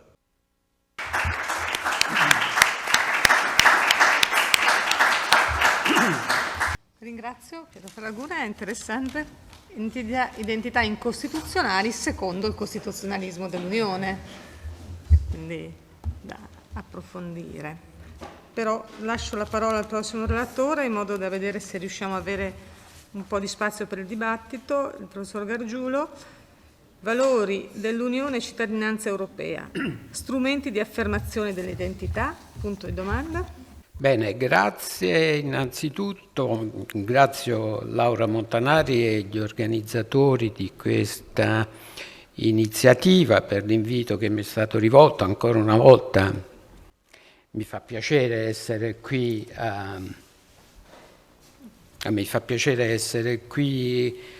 a Udine. Devo dire la verità, con tutte le sollecitazioni che sono arrivate dagli interventi precedenti mi verrebbe la voglia di cambiare gli appunti che mi sono fatti. Le sollecitazioni sono tante, tu controlla e a 3 minuti mi fermi ovunque io sia, in 3 minuti chiudo l'intervento, non ti preoccupare. 10 perché abbiamo ancora 2 relatori. Benissimo.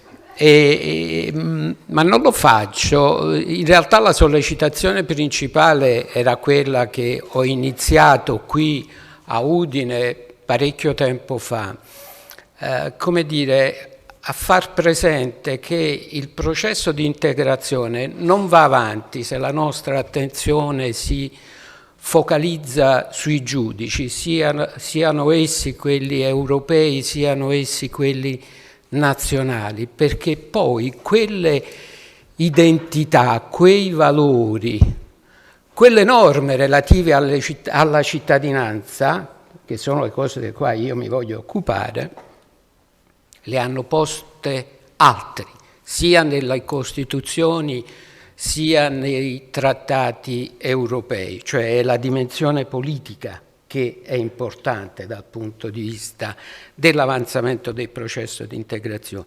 Questo lo dico per anticipare la visione un po' pessimista che io ho di queste 2 dimensioni che prendo in esame per dire se siano o meno degli strumenti di affermazione dell'identità. Perché questo? Perché per il giurista è semplice mettersi su questa strada nel senso che lo fanno un po' tutti quanti.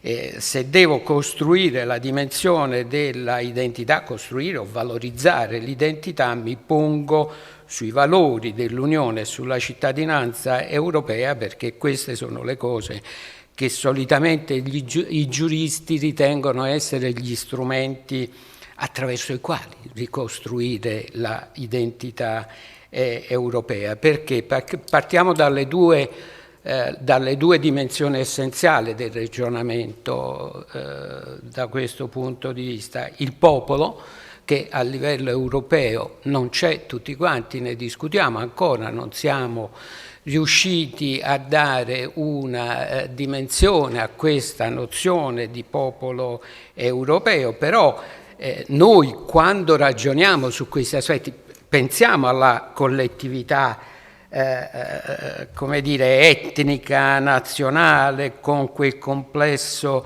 comune che è fatta di origine, lingua, tradizioni religiosi, culturali, ma anche istituti, leggi e ordinamenti, quindi anche la dimensione giuridica, ed è per questo il primo aspetto. E sotto profilo giuridico il rilievo che ha anche la cittadinanza, e quindi nel nostro caso la cittadinanza europea come dimensione dell'appartenenza.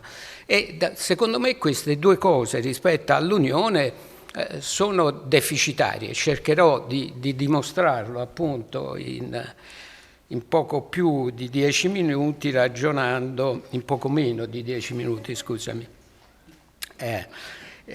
ragionando su questi due strumenti, valori e cittadinanza.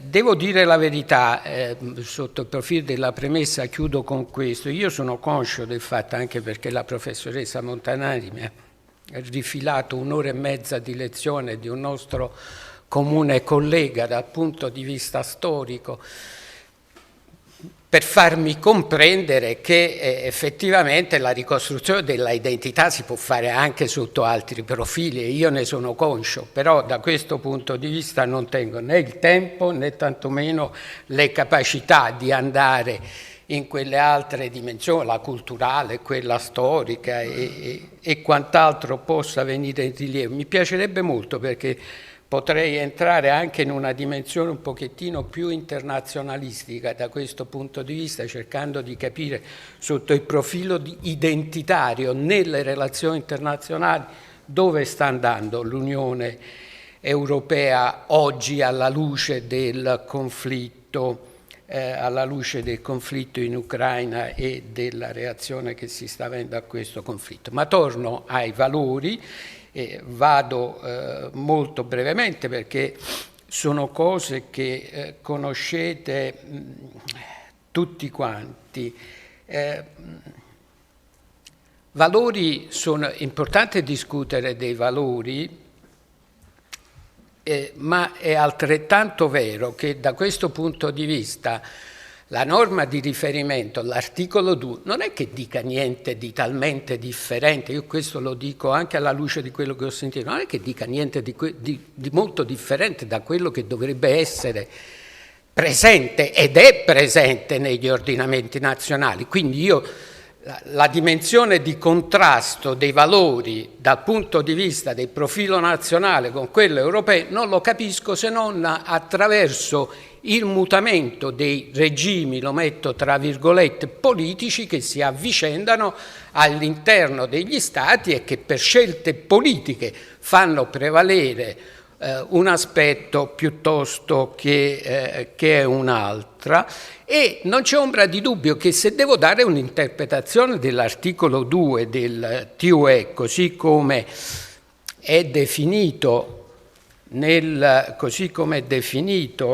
a Lisbona, il rispetto dei valori è una cosa che riguarda sia le istituzioni e gli organi dell'Unione, sia gli Stati membri, se loro sulla base del loro patrimonio giuridico, ma questa cosa può essere considerata in contraddizione con quella affermata a livello europeo nel trattato? Secondo me no, e questo è il primo punto. Il secondo punto riguarda i rimedi, come si muove l'Unione nel momento in cui lo Stato membro si allontana.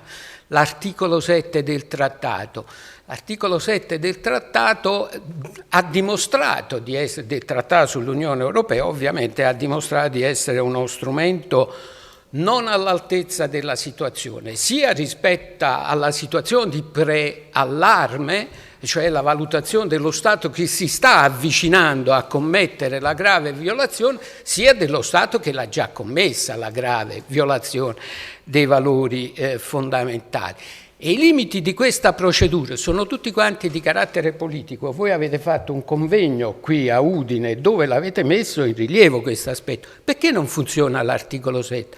Non funziona perché c'è la dimensione del ricatto in Consiglio e in Parlamento, le contrapposizioni che si possono creare laddove tu applichi la norma prevista dall'articolo 7. Cioè applichi le condizioni che sono previste dall'articolo 7. Si può creare, come si è creata nel caso della Polonia e dell'Ungheria, un contrasto tra gli Stati anche nell'ambito delle istituzioni, che possono persino portare al blocco delle istituzioni. Perciò non funziona l'articolo 7.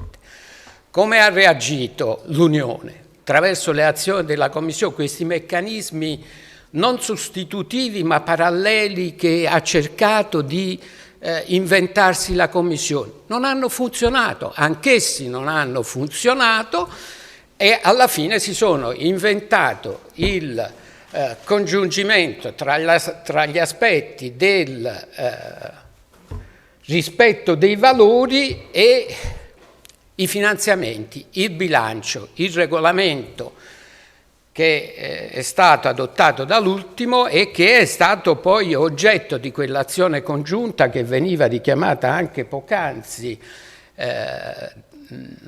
da parte della Polonia e dell'Ungheria, che ha dato luogo poi a quella reazione della Corte che poc'anzi ci è stata detta, sicuramente positiva, diciamo così. Però come si conclude la vicenda? Scusatemi, questi due, se parlo della Polonia perché per l'altro forse le questioni sono diverse, come si è chiusa questa cosa? Si è chiusa con una dichiarazione della Commissione europea che praticamente accetta le rassicurazioni che vengono fatte da uno Stato, la Polonia, che fino a pochi mesi fa, cioè fino all'inizio del conflitto russo-ucraino, stava sull'orlo di essere cacciato via dalla Unione Europea e invece la Commissione si accontenta del fatto che hanno promesso una riforma legislativa per modificare poi solo un aspetto della legislazione interna che riguarda i giudici, cioè il meccanismo sostanzialmente sanzionatorio nei confronti, il regime disciplinare sostanzialmente che riguarda i giudici in Polonia. Questo poco soddisfacente, almeno dal mio punto di vista. Sul problema della cittadinanza europea, qui devo dire la verità, mi piace richiamare, faccio un'autocitazione, mi piace richiamare un lavoro, sì vado, non ti preoccupare, chiudo in 3 minuti, mi piace richiamare un lavoro che ho fatto proprio con Laura Montanari sulle forme della cittadinanza, che cercava un po' di indagare dal punto di vista del diritto internazionale, del diritto dell'Unione Europea e con delle incursioni del diritto comparato, proprio il tema della cittadinanza legata all'identità europea, perché lo dicevamo in premessa di quel lavoro, è proprio l'identità europea ad essere, almeno stavamo nel 2012, il vero limite del processo di integrazione. E la cittadinanza europea da questo punto di vista poteva essere un laboratorio di particolare interesse, soprattutto l'evoluzione del concetto di cittadinanza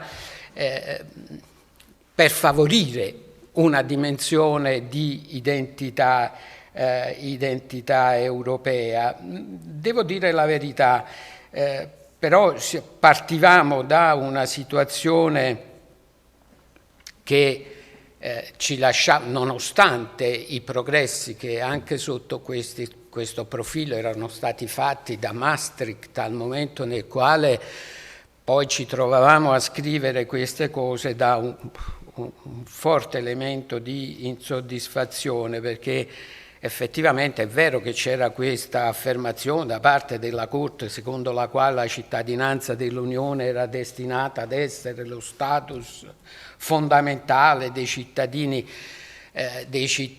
europei sostanzialmente, però devo dire la verità, poi tentare di dare concretezza a questa cosa con quella pochissima dimensione di diritti che disegnava l'appartenenza era un fatto difficile. Ci accontentavamo di valutare quello che ci consegnava ciò che a nostro modo di vedere era proprio il diritto fondamentale che poteva servire a costruire l'identità, la libertà di circolazione e di soggiorno, perché anche quello sotto il profilo nazionale è l'elemento che ti permette di ricostruire la differenza tra il cittadino e lo straniero, se vai bene a vedere come è stato le cose. Però è facile constatare, secondo me, che le cose non è che siano andate avanti in questa prospettiva, nonostante il fatto che delle cose siano positive. In maniera particolare, allora e ancora oggi resta valido, questa nozione non riusciva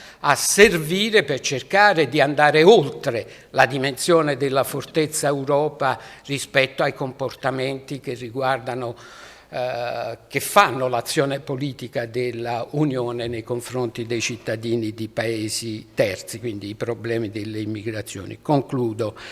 Sia per quanto riguarda i valori, dal mio punto di vista e la mia opinione, sia per quanto riguarda i valori, sia per quanto riguarda la cittadinanza, mi sembra evidente che è difficile trarre delle indicazioni positive rispetto all'affermarsi di una identità europea, e secondo me questo è in linea con lo stato di regressione che in questo momento caratterizza il processo di integrazione. Se abbiamo la capacità di leggere oltre la concordia di maniera che registriamo in relazione alla reazione che viene fatta alla emergenza sanitaria che abbiamo vissuto e che ancora stiamo vivendo, o se abbiamo la capacità di leggere un tantino criticamente anche l'azione dell'Unione rispetto all'altra grande crisi che stiamo vivendo,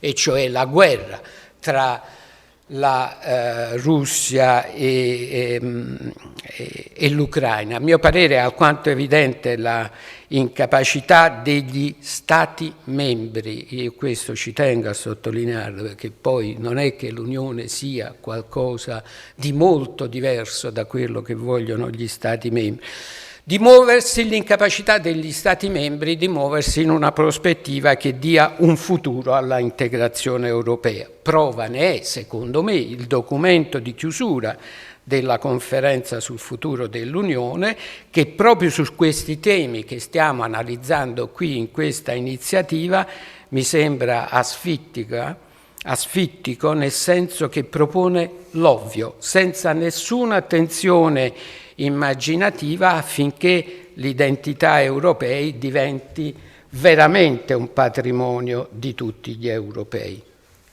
Vi ringrazio per l'attenzione.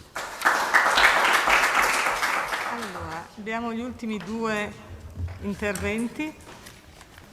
Anche qui vi dicevo sempre il profilo interdisciplinare. Il primo intervento è del professor Nicola Gasbarro, in questo caso un antropologo, quindi un altro punto di vista, un'altra prospettiva, e dal titolo L'Europa tra inclusione sociale e compatibilità simbolica delle differenze. Io, come diceva Laura, faccio l'antropologo e sono molto interessato al confronto con il diritto, perché penso che l'antropologia, per uscire dal suo guscio pseudofilosofico, abbia bisogno più di generalizzazioni che di universalismi. E credo che il diritto sia la strada ortopragmatica di questo meccanismo che è scientifico ed esistenziale insieme. vi propongo una semplice riflessione cercando di spostare quello che ho sentito finora su 3 assi fondamentali che riguardano l'identità.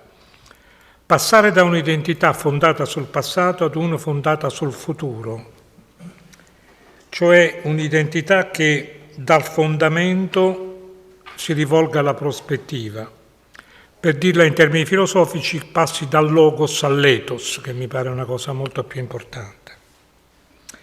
Il secondo passaggio è passare da un'identità contro ad una identità verso la diversità. È inutile dirlo a voi, insomma, Carl Schmitt ha spostato molto da questo punto di vista con l'antinomia amico-nemico e questo pesa anche sul nostro pensiero dell'identità.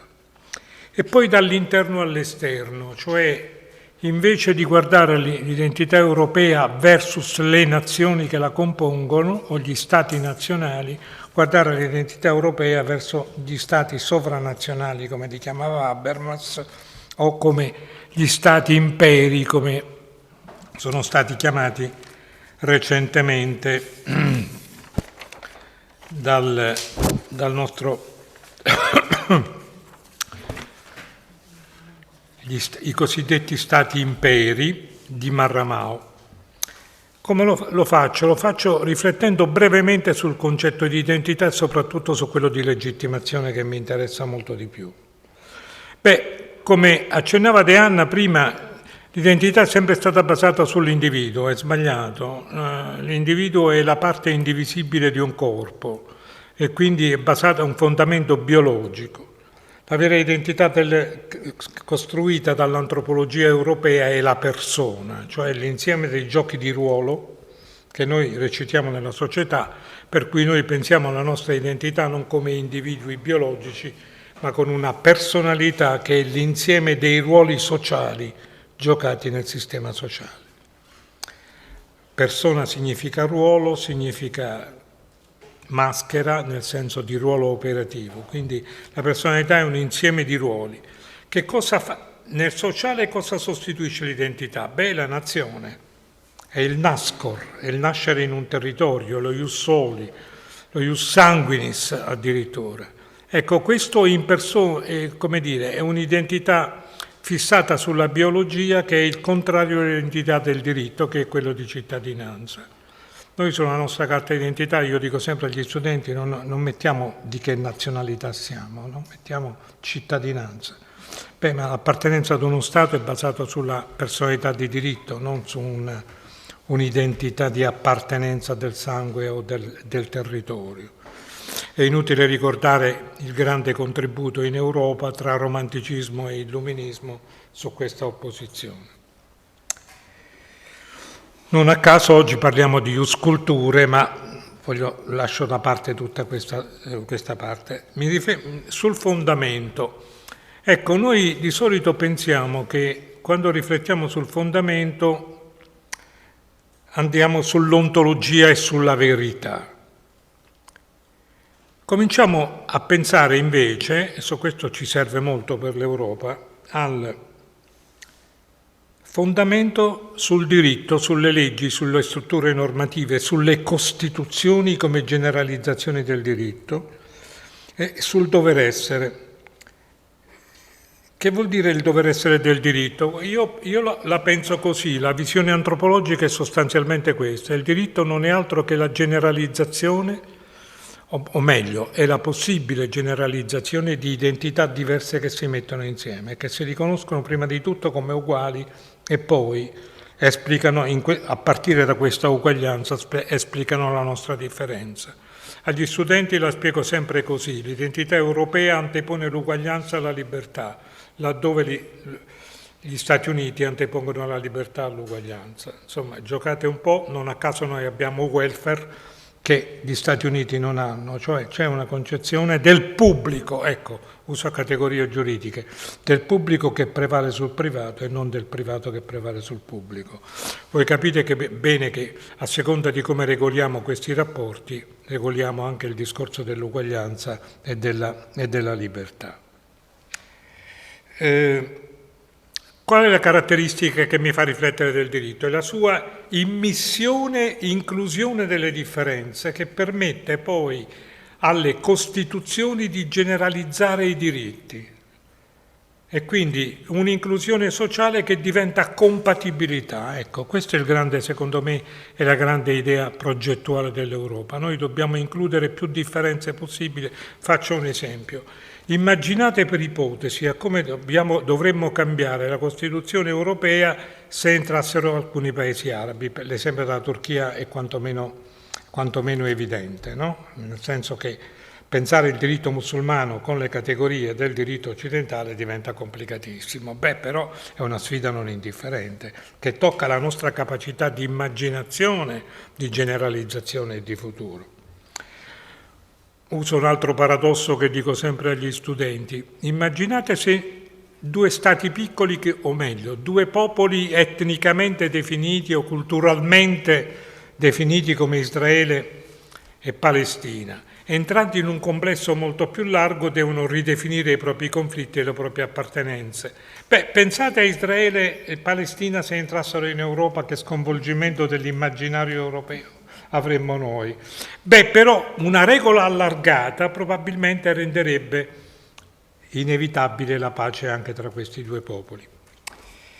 Cioè il diritto ha in comune con la scienza l'inclusione di tutto ciò che non è stato previsto dalla regola generale e che falsifica la regola generale. Poi, nel momento in cui questa differenza viene inclusa, la scienza non può dire vale la norma non bisogna valere l'eccezione, deve includere l'eccezione in una regola e deve riformulare la regola generale. Ecco, io penso alle identità in costruzione come questa struttura normativa generale che è sempre in cammino e che, come dire, diventa sempre più generale quanto più differenza include al proprio interno. In questo senso, dicevo, inclusione sociale.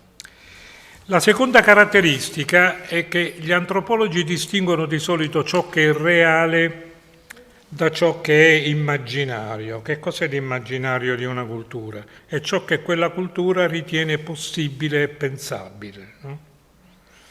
Bene, nel momento in cui noi includiamo qualche cosa di diverso, si allarga il nostro concetto di realtà, però quello che è bello è che si allarga il nostro concetto di immaginario, cioè mettiamo in relazione più immaginari possibili, cioè più possibilità di pensiero e più possibilità di invenzione. Ecco, io credo che le nostre regole generali abbiano bisogno di questa immaginazione e di questo stimolo. Produzione dell'immaginario, quindi faccio un esempio. C'è una scrittrice molto brava che ha scritto questo libro bellissimo su cui ci sarebbe molto da riflettere anche a livello giuridico. Leggere Lolita Teheran, non so se lo conoscete. Lei che fa? Prende il romanzo di Nabokov e lo fa leggere a delle ragazze di Teheran e poi trova le reazioni. Immaginate cosa succederebbe se noi facessimo un analogo esperimento con leggere il Corano a Udine, no? Oppure leggere, che ne so, il Tao, leggere Confucio a Trieste, no? Cioè saremmo costretti a ripensare le nostre categorie in termini di generalizzazione e di inclusione. Ecco, che cos'è l'Europa rispetto a questo? Secondo me è un cantiere aperto da questo punto di vista. È un luogo dell'immaginazione culturale, è un luogo è una possibilità concreta di allargare il nostro orizzonte costituzionale attraverso l'allargamento del nostro orizzonte dei possibili e dei pensabili antropologicamente. Io credo che questa è la più grande scommessa che ci sia in atto.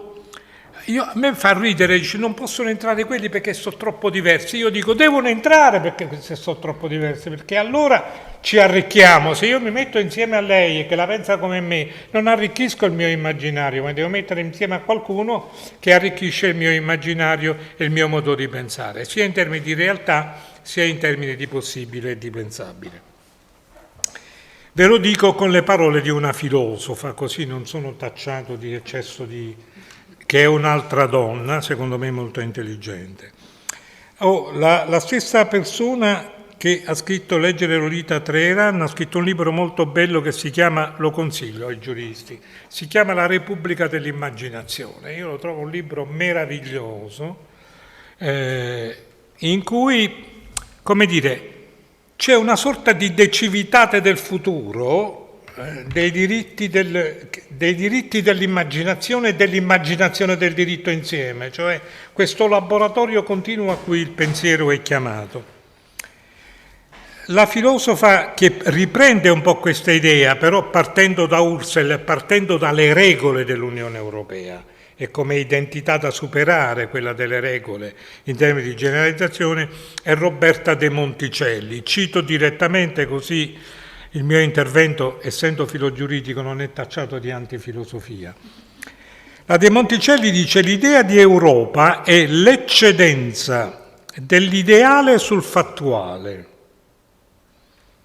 del diritto sul potere, lo dice una filosofa, un'eccedenza possibile e mai necessaria, anzi perennemente a rischio, che vive solo negli impegni di quegli uomini entusiasti che Husserl chiamava i funzionari dell'umanità e che Altiero Spinelli chiamava più semplicemente edificatori.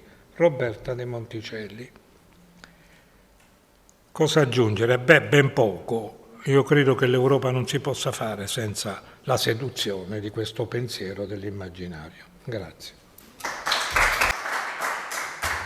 Grazie a Nicola Gasbarro che fortunatamente ha compensato l'intervento precedente. In realtà un intervento che è aleggiato, che è stato quello che hanno citato più persone, quello di Guido Kreintz, che non so se ci sta ascoltando, e sarebbe interessante perché la tua visione dell'includere quelli anche molto diversi è invece oggetto di discussione sulla invece la lettura opposta, che l'includere in molti diversi renda ancora più difficile. È più difficile, però è una bella sfida. Infatti questo è... Bene, allora passiamo all'ultimo intervento. In questo caso torniamo ai giuristi. Stefania Ninatti, costituzionalista, identità costituzionali e valori dell'Unione Europea. È molto difficile intervenire dopo un'intera mattinata così ricca e soprattutto dopo questo bellissimo e positivo intervento, ma cercherò, visto che il tempo è stretto e siamo forse tutti un po' stanchi, di fare quello che il professor Gargiulo dice che non bisogna fare, e sono d'accordissimo, una carrellata di alcune citazioni di sentenze per far capire come è voluto il linguaggio dell'identità costituzionale. In questo senso, prima di tutto, vorrei cominciare con una citazione di Besselink, perché mi ricorda l'ironia di Bognetti, a cui noi siamo molto affezionati. E Besselink, parlando dell'identità costituzionale, ha detto: è incredibile cosa i giuristi riescono a fare con delle semplici parole. Ed effettivamente, secondo me, l'evoluzione del dibattito e della dottrina sull'identità costituzionale riflette bene questa osservazione. Da un certo punto di vista, l'origine del dibattito, che è stato ampiamente richiamato da alcuni interventi precedenti, in realtà era insito nell'uso delle tradizioni costituzionali comuni, perché le tradizioni costituzionali comuni servivano all'Unione Europea, servivano come momento fondativo, mancava una fondazione, e come momento simbolico, fortemente simbolico, uniti nella diversità.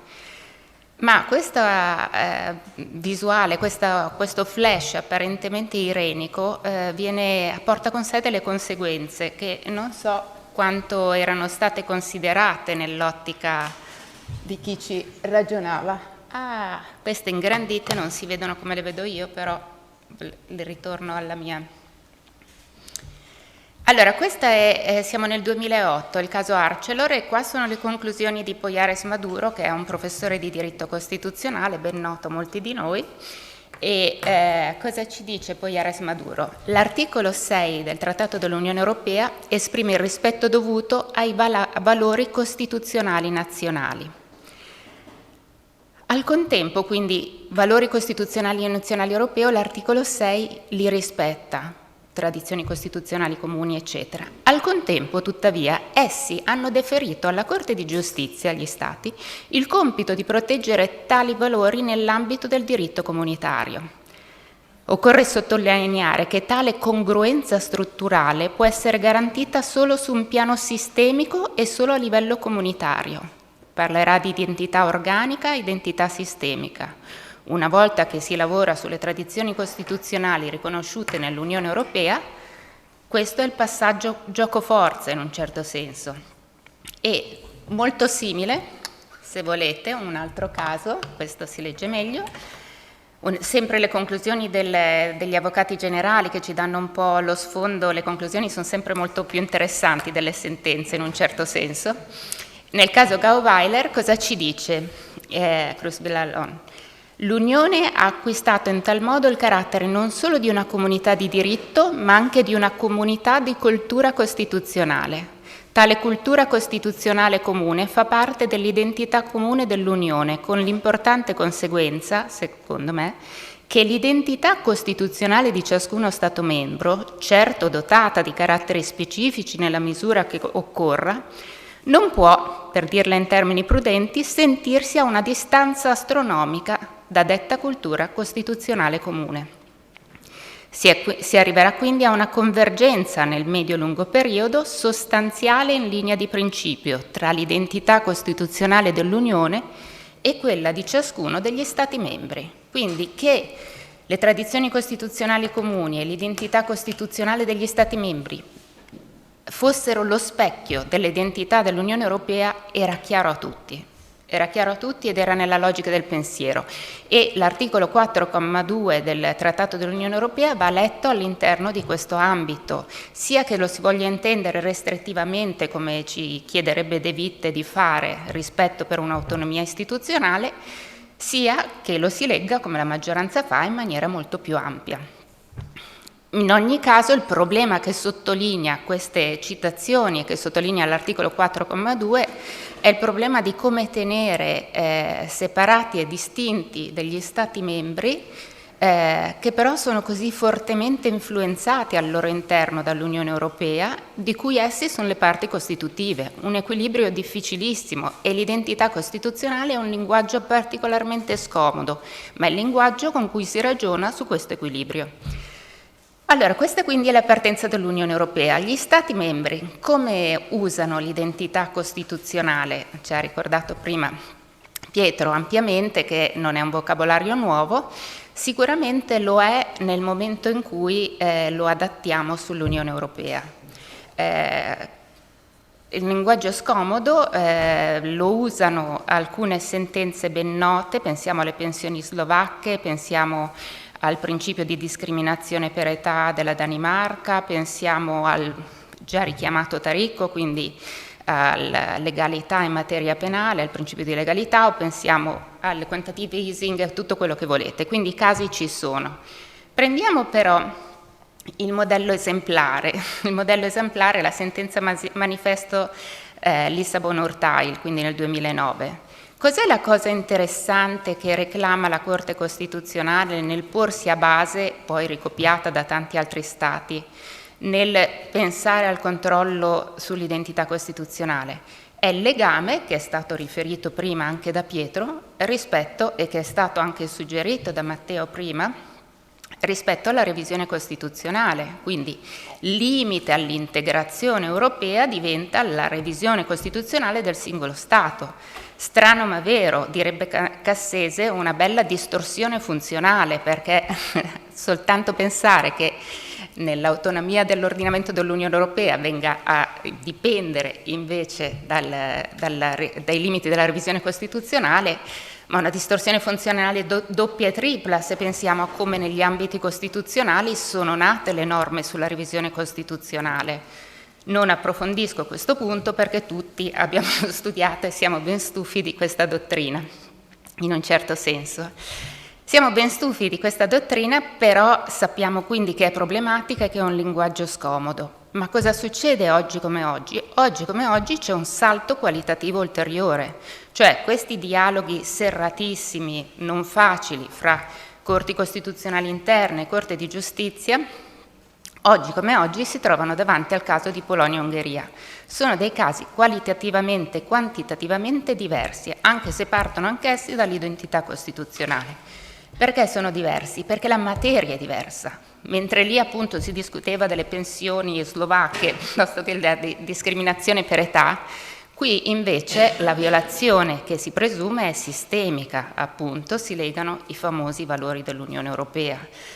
Violazione perdurante e sistemica, e questo ci mette davanti al fatto di un inedito, si può dire, che nessuno aveva pensato quando era stato scritti i trattati dell'Unione Europea. L'inedito è come tenere assieme il 2 col 4.2, come tenere insieme il rispetto dei valori dell'Unione Europea con il rispetto delle identità costituzionali. Non erano pensate in contraddizione, perché le identità costituzionali erano alle basi dei valori.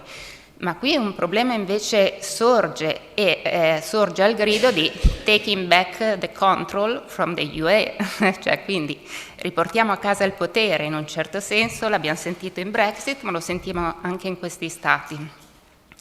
Come la Corte di Giustizia può affrontare un problema del genere? È un problema inaffrontabile dalla Corte di Giustizia in un certo senso. Adesso vediamo come lo affronta. Lo affronta non a caso, qua mi richiamo alla bellissima relazione che è stata svolta sull'allargamento, lo affronta andando a parlare del dilemma di Copenaghen. Cioè dice, ok, sappiamo bene che per aderire all'Unione Europea bisogna rispettare tutta una serie di requisiti fissati appunto a Copenaghen, fra cui il rispetto dei valori, e quindi afferma il principio di non regressione. Il principio di non regressione viene ripetuto in alcune delle recenti delle sentenze più recenti, che vedete qua ad esempio nella sentenza Repubblica del 2021, uno Stato... Ah, scusa, giusto, ho sbagliato, devo usare questo. Sì, sentenza Repubblica 2021, che dice uno Stato membro non può quindi modificare la propria normativa in modo da comportare una regressione della tutela del valore, qui era dello Stato di diritto. Non si può regredire, e quindi il controllo della Corte di Giustizia interviene sul 2 in combinato disposto col 49 e viene subito messo in atto questo controllo in uno dei tanti casi che coinvolge la Polonia. Qui non lo leggo, sono abbastanza lunghe, però sulle sezioni disciplinari della Corte Costituzionale vedete in rosso un tale sviluppo costituisce una regressione nella tutela del valore dello Stato di diritto. Pregiudicando in tal modo l'indipendenza, la Polonia è venuta meno a degli obblighi. Scusate, continuo a sbagliare a usare il coso. Vedete appunto la sentenza con le citazioni che vi ho dato. Sicuramente la parte più interessante, qui arriviamo alla conclusione, su questo difficile rapporto fra 2 e 4.2, avviene con le sentenze sul regolamento della condizionalità.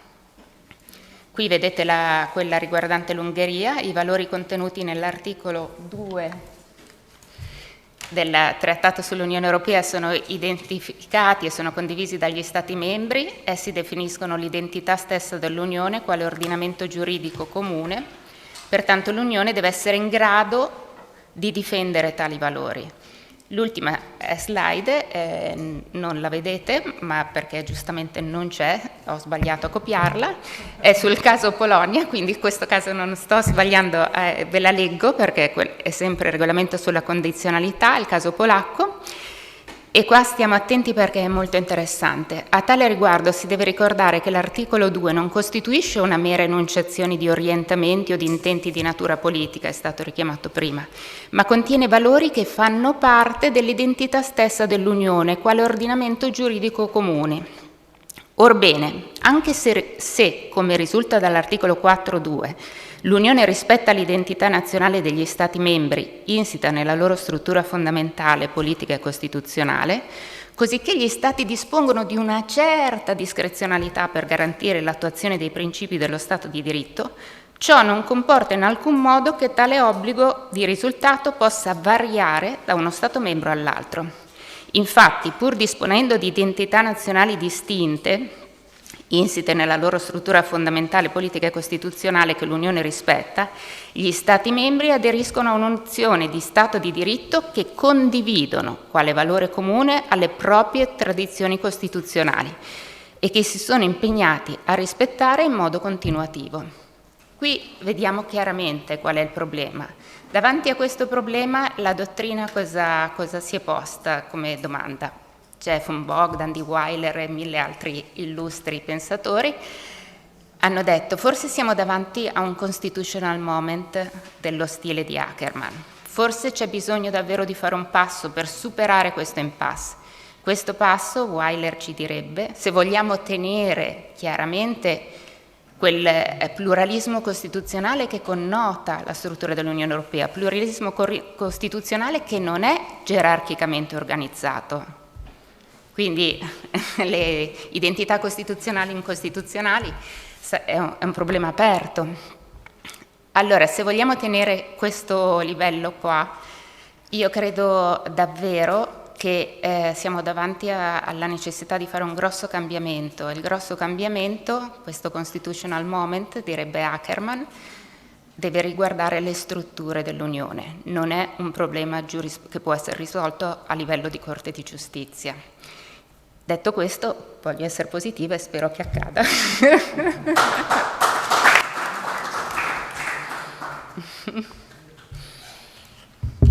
Grazie anche a Stefania. Okay. Stiamo guardando davvero da molti punti di vista, stanno emergendo delle linee comuni, a mio parere, molto interessanti. Se volete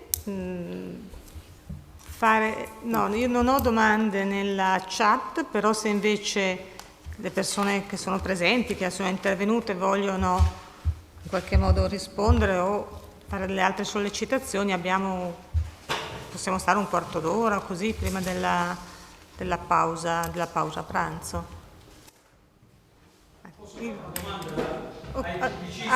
Un attimo che ti portano il microfono per la registrazione. Dunque, essendo con tanti costituzionalisti, esperti di pubblico comparato, ma veramente la differenza che c'è tra Ungheria e Francia è minore rispetto a quella che c'è tra Texas, California, Utah, se consideriamo anche recentemente queste vicende sulla normativa in tema di aborto. Cioè la riflessione che mi veniva, ascoltando anche adesso l'ultima bellissima relazione di Stefania, è se noi ci proiettassimo in una logica di tipo federale, lì l'esempio degli Stati Uniti è quello subito che viene in mente. Davvero lì ci sono, nell'ambito di uno Stato che è unitario, che ha una Costituzione federale unica, all'interno della quale ci sono 50 Stati federati. Se mi sbaglio ditemelo, tanto io l'esame l'ho fatto all'epoca, non posso essere bocciato oggi. Davvero lì le differenze sono minori nell'ambito di uno Stato federale unitario poi unito da tanti decenni o secoli, rispetto a quelle che ci possono essere tra questi 27, all'interno di questi 27 Stati europei, o nella prospettiva anche di allargare ad altri. Non lo so, può essere una cretinata, può essere una suggestione, a seconda di come la si voglia valutare.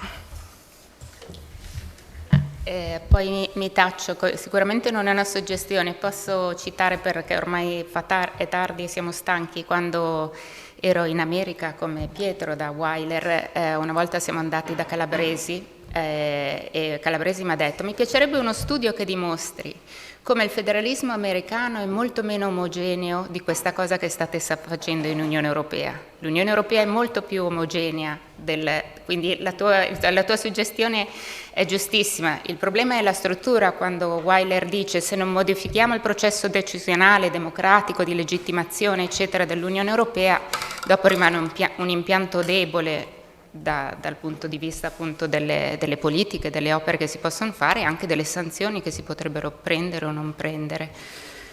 In questo senso appunto mi è piaciuto molto anche Matteo quando ha detto che di fatto stiamo arrivando a una rigidità costituzionale anche dell'Unione Europea. L'articolo 2 funziona in un certo senso come una clausola di eternità tedesca, però qui stiamo veramente parlando da giuristi slegati dai processi che comportano la costruzione di un'autorità pubblica, slegati, insomma, l'ambito normativo e l'ambito politico sembrano davvero molto differenziati, a due velocità.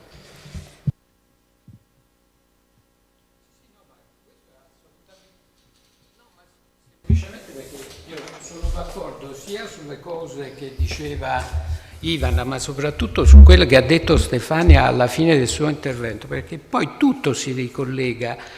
La mia chiave di lettura di queste cose sotto il profilo politico sta proprio in quello che dicevo da ultimo in relazione ai momenti apicali nei quali gli Stati membri dell'Unione, i governi degli Stati membri dell'Unione ci devono dire qualche cosa di utile nella prospettiva del cambiamento istituzionale e non lo fanno, ci danno delle indicazioni che sono, io sono buono e per questo dico asfittiche, che sono senza futuro. Per uno che vuole ragionare nella logica del futuro, di quale è il futuro dell'Unione Europea, quelle indicazioni sono senza futuro, andavano bene 20 anni fa, oggi non sono all'altezza di una situazione che sta diventando estremamente pericolosa. Io quegli innesti iniziali per i quali volevo cambiare la struttura del mio intervento era perché veramente li sentivo. Io oggi vorrei ragionare se ha un senso, per esempio nel futuro dell'Unione, ragionare sull'abbandono del multilateralismo incarnato dalle Nazioni Unite, così come i trattati sanciscono, a vantaggio di un atlantismo che secondo me in questo momento è estremamente pericoloso sotto il profilo della situazione bellica che si sta sviluppando in Europa. Cioè sono cose che si tengono. La risposta istituzionale sotto questo profilo ha un senso proprio perché il futuro per questi aspetti risulta particolarmente pericoloso. Mi fermo qui a dire pericoloso. Scusate se intervengo su questo quesito che mi pare molto interessante da un punto di vista antropologico. La Florida e la California sono molto più diversi, secondo me, tra Francia e Ungheria. Perché a noi ci appare il contrario?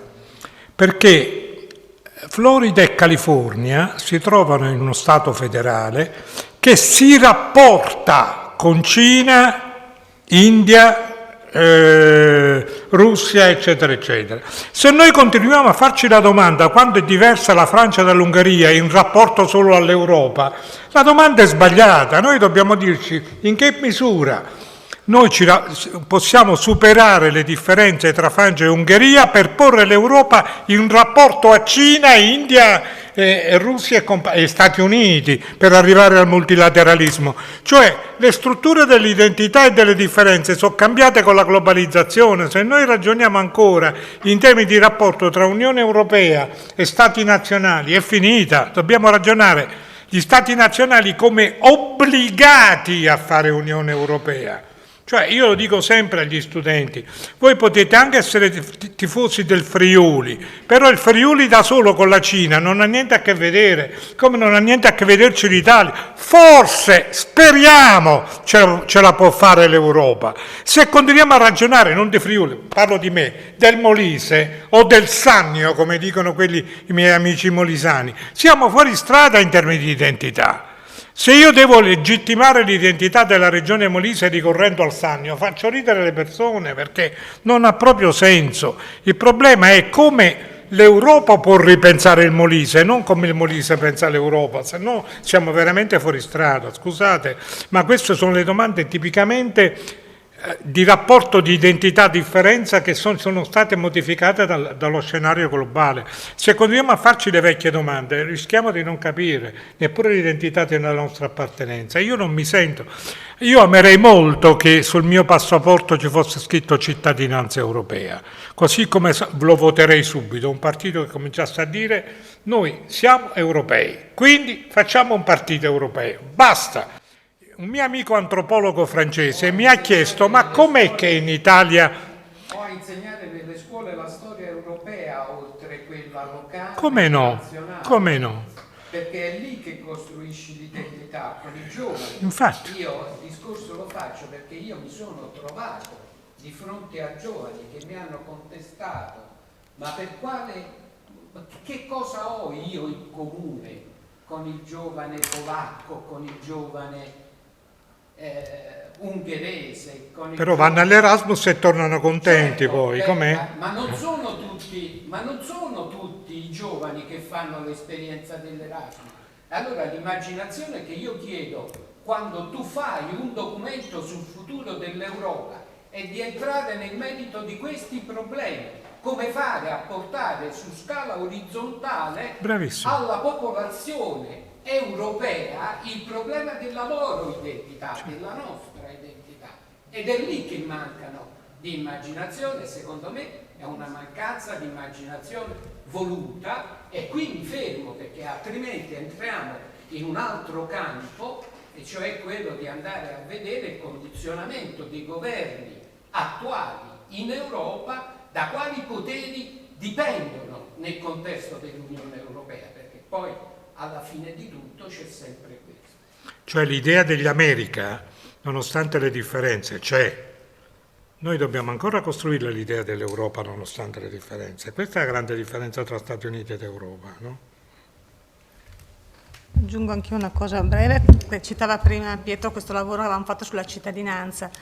L'idea della cittadinanza è veramente, quando uno la guarda, non tanto per la pochezza dei diritti, ma per l'assoluta assenza di una discussione di una cittadinanza europea, cioè su delle condizioni europee di attribuzione della cittadinanza. E questo è il nome. Quindi quando si ragionava della possibilità, adesso me lo sono pure dimenticato il nome, della cittadinanza civile europea, che era il primo passo verso la possibilità di acquisire la cittadinanza europea riferita anche ai cittadini dei paesi terzi, questa cosa è totalmente sparita dal dibattito.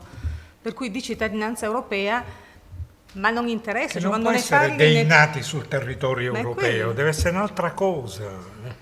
Sì, ma il problema è che abbiamo extracomunitari, comunitari, sì, ma non ha più senso. Più che altro non interessa, cioè fai il procedimento degli studenti, ma quando si discute parli, ma la cittadinanza europea, sì, qualche diritto, eccetera. Forse l'unica cosa che si è un po' sperimentata a causa della pandemia, quando sono cominciati a ritornare i confini, allora ci si è resi conto di quanto fosse utile pragmaticamente, ecco, diciamolo, dal punto di vista pratico, magari non dal punto di vista così esistenziale, ma pratico sì.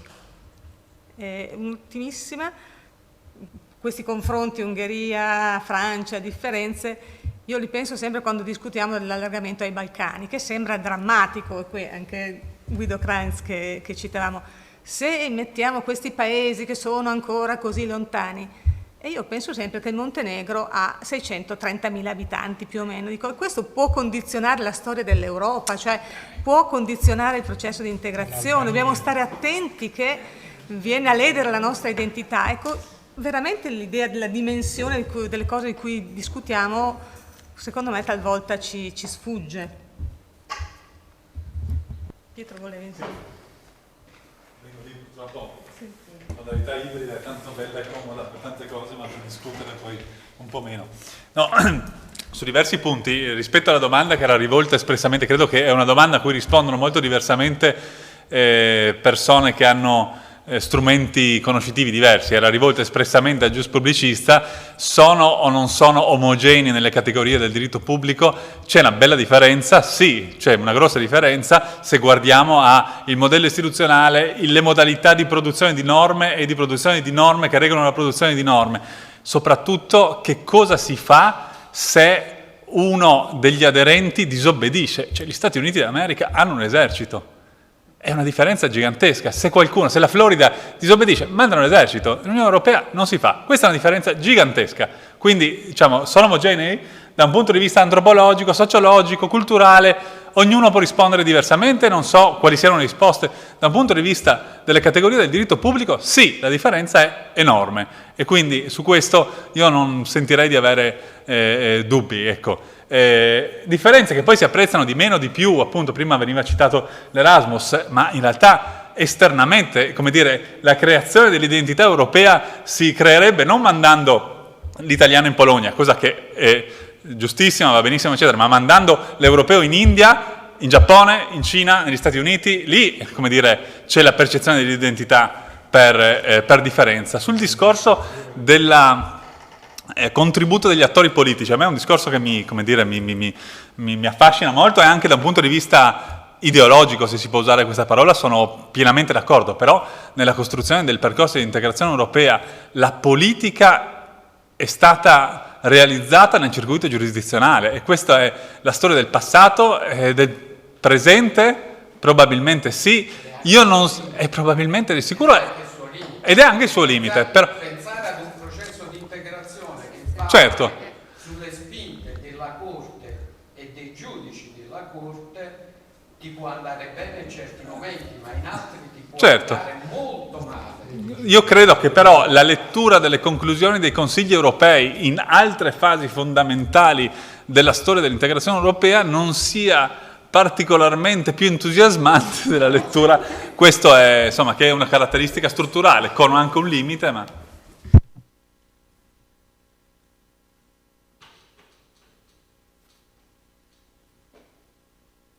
Se qualcuno collegato online vuole scrivere una domanda, abbiamo ancora qualche minuto, quindi scrivete sulla chat. Buon pomeriggio a tutti, buona mattinata. Innanzitutto ringrazio la professoressa Ninatti e Pietro Faraguna perché mi hanno sollevato numerosi interrogativi. Vorrei porvi solo una brevissima domanda. Dicevate sostanzialmente che l'interpretazione dell'articolo 4, paragrafo 2, per come viene interpretato dalla Corte di Giustizia, intende dire questo, sostanzialmente puoi far valere la tua identità costituzionale finché non diventa un'identità in qualche modo incostituzionale, finché non lede l'identità costituzionale europea. Ecco, sicuramente il diritto alla democrazia è uno di quei valori fondamentali dell'Unione Europea e fa parte dell'identità costituzionale europea. Quello che mi chiedo è, ad esempio, la domanda che mi pongo io che vorrei porre a voi, il Tribunale Costituzionale tedesco esercita un controllo sull'identità costituzionale che si è premurato di dire essere diverso dal controllo che fa la Corte di Giustizia sulla base dell'articolo 4, paragrafo 2, ma è un controllo sull'identità costituzionale. L'ha fatto in molti casi, soprattutto in materia economica, caso Gauweiler, Weiss, recentemente sulla decisione sulle risorse proprie. Ed è un controllo che si basa sul diritto individuale alla democrazia, diritto ad eleggere un Parlamento, un Bundestag che abbia un'effettiva capacità di bilancio. Quello che mi chiedo e che vi vorrei chiedere è, quindi un controllo sull'identità costituzionale tedesca di questo tipo, che si basa su un'identità costituzionale relativa al diritto alla democrazia, che è anche un valore dell'Unione Europea, dovrebbe essere un controllo ammissibile per la Corte di Giustizia? Grazie. Ritorna pure qua. Ma ritorna pure qua, Pietro, è una domanda comune. Quello della democrazia è il tema aperto oggi. Cioè, oggi in realtà parliamo di altro, ma si finisce poi sempre lì, per cui bisogna vedere gli Stati che decisione prenderanno in futuro, quale sarà il futuro dell'Unione Europea, ma certo tenere la democrazia come elemento vitale, giustamente a livello nazionale, e lasciarlo così a maglie larghe a livello europeo, è una questione che di fronte a queste violazioni sistemiche perduranti già è problematica. Questo lo dico perché se leggete, c'è un articolo di Weiler che si intitola "Non di solo pane vive l'uomo" e conclude appunto, oppure un altro articolo sempre recente in cui si dice per arrivare a poter dire qualcosa, a sanzionare questo tipo di violazioni, l'Unione Europea deve avere una struttura, è stato detto prima con gli allargamenti, credibile, deve essere un soggetto in qualche modo affidabile, cioè affidabile lo è sicuramente, ma intendo dire più forte, più strutturato. La struttura è rimasta molto ferma, mentre Altri elementi giuridici sono andati avanti velocemente, come appunto creare una rigidità costituzionale europea. Anche questo è un bel salto dal punto di vista dei costituzionalisti o degli europeisti. Però, detto questo, credo che stiamo... Confesso, questo è un mio limite, di questo mi scuso, che ogni volta, insomma, spesso quando organizzo degli incontri, siccome mi fa piacere il confronto tra molte persone, invito, come in questo caso molte persone, questo poi va a discapito dello spazio per il dibattito. Siamo riusciti comunque a fare uno scambio che credo sia stato molto interessante e proficuo, però siccome riprenderemo alle 2:30, adesso dobbiamo sospendere i lavori, dare un attimo anche di riposo ai partecipanti nonostante il caldo, e quindi ringrazio tutti per questa prima tavola rotonda, questa prima sessione che credo ci abbia dato davvero molti spunti di riflessione, e ci rivediamo qui e online alle 2:30. Grazie a tutti e a